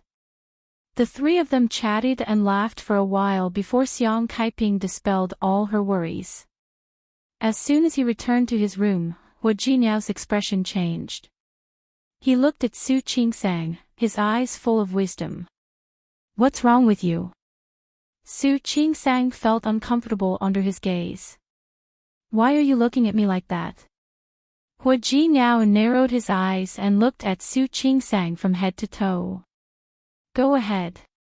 "What?" Su Qingsang blinked. She didn't believe that Hu Jinyao could guess it. "Did the Su family cause you trouble?" Hu Jinyao hit the nail on the head. Su Qingsang almost couldn't hold back her laughter. "Nonsense, there's no such thing." "No?" Hu Jinyao raised his eyebrows. "You weren't this enthusiastic when I asked you to go to Rong City before." I'm just happy that it's almost the new year and I've recognized a mother." "Who?" Hu Jinyao thought of the Su family members. "Your father. Li Qinxue. Or Su Peijian." "You're thinking too much." "I really didn't." Su Qingsang almost raised 3 fingers to swear. "I really didn't. Su Peijian suffered in Japan, so I don't think she'll bother you again. Su Qinghui had been here last time. Besides, he wouldn't go to the extent of finding trouble with you." "That is Li Qinxue." Hu Jinyao took a step forward. His deep gaze was sharp and direct. "Li Qinxue looked for you." Su Qingsang felt a little helpless. It was really not a good thing to have a husband who was too smart. "Why did she come to me?" "Even if she didn't come to find me, I would still go to Rong City." "It really is her." Hu Jinyao had already gotten her answer. He looked Su Qingsang up and down. "Did she do it?" "No." Su Qingsang quickly denied it. "I really didn't. Why would a person like her hit me?" "She didn't hit you." Hu Jinyao didn't believe it. "No, why would she look for you? You can't hide the fact that your mother is back." "But I don't think your father would tell her. Even if she wanted to look for someone, she would look for your mother." "Why did she look for you?" Su Qingsang began to feel a headache. "Hu Jinyao, you actually don't have to be so smart." Hu Jinyao narrowed his eyes. "If you don't tell me, I'll ask our mother directly." "Don't. I'm really scared of you." Su Qingsang avoided the topic and didn't say that Li Qinxue hit her. She only said that she did come to find trouble with her, but there were many people in the hospital, and she promised her that she would go to Rong City in the future. "That's right. You see, I decided to go to Rong City. Didn't we agree before? I just went a little earlier." As Su Qingsang spoke, she held Hu Jinyao's hand. "Don't be angry. She didn't do anything to me. As for taking my mother to Rong City, even if she didn't say it, I would think so. After all, if my mother stayed in Lin City, she would run into my father's family." Hu Jinyao wasn't angry. He stared at the guilty look on her face. You haven't told me why Li Qianxue came to look for you. Su Qingsang's eyes looked around, but she didn't look at Hu Jinyao. She didn't need to tell Hu Jinyao about the conflict with Su Peixian in Japan. Who knows? Maybe she knows that my mother is back. Wife. Hu Jinyao squeezed her palm a little hard. Do you know that you are really a bad liar? Really? Su Qingsang blinked. So I didn't lie. Hu Jinyao looked at her and let go. Okay, I suddenly think it's better for me to ask our mother. I'll also tell your mother about Li Qianxue coming to look for you. I don't think your mother knows, does she? Su Qingsang was defeated by him.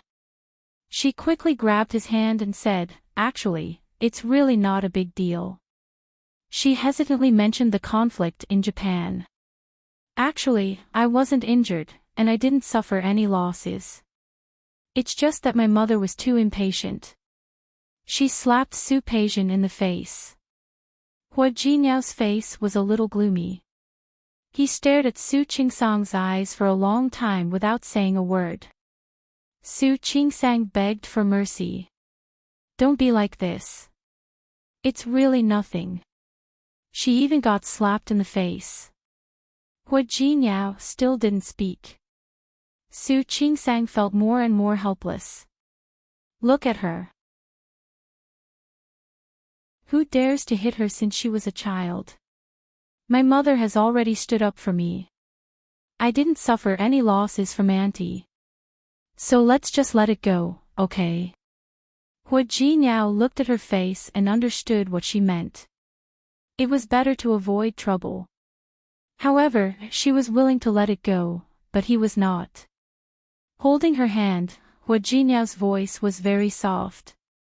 Wife, I hope you understand one thing. You are my wife. She's my wife. If others bully you, it's the same as bullying me. Next time you encounter something like this, don't care who they are. Just hit them back. Hu Jinyao, how could she be so violent? Even if you're at a disadvantage. If you can't beat them, it's okay. Come back and tell me. Su Qingsang looked at his serious eyes and the domineering tone in his words. She wanted to laugh, but also wanted to cry. Are you trying to instigate me to fight outside? No. Hu Jinyao put his arm around her waist. I want to tell you. When you encounter those who don't have eyes, don't be polite and don't be afraid. Don't let others bully you. You're tuning into the LoveLore Library YouTube channel. We're so grateful for your support and don't forget to subscribe to join us on this incredible journey through captivating stories. Your generosity through donations truly makes a world of difference, as it's the primary source of revenue that allows me to expand and enhance this channel for you. Thank you from the bottom of my heart for being a part of this adventure.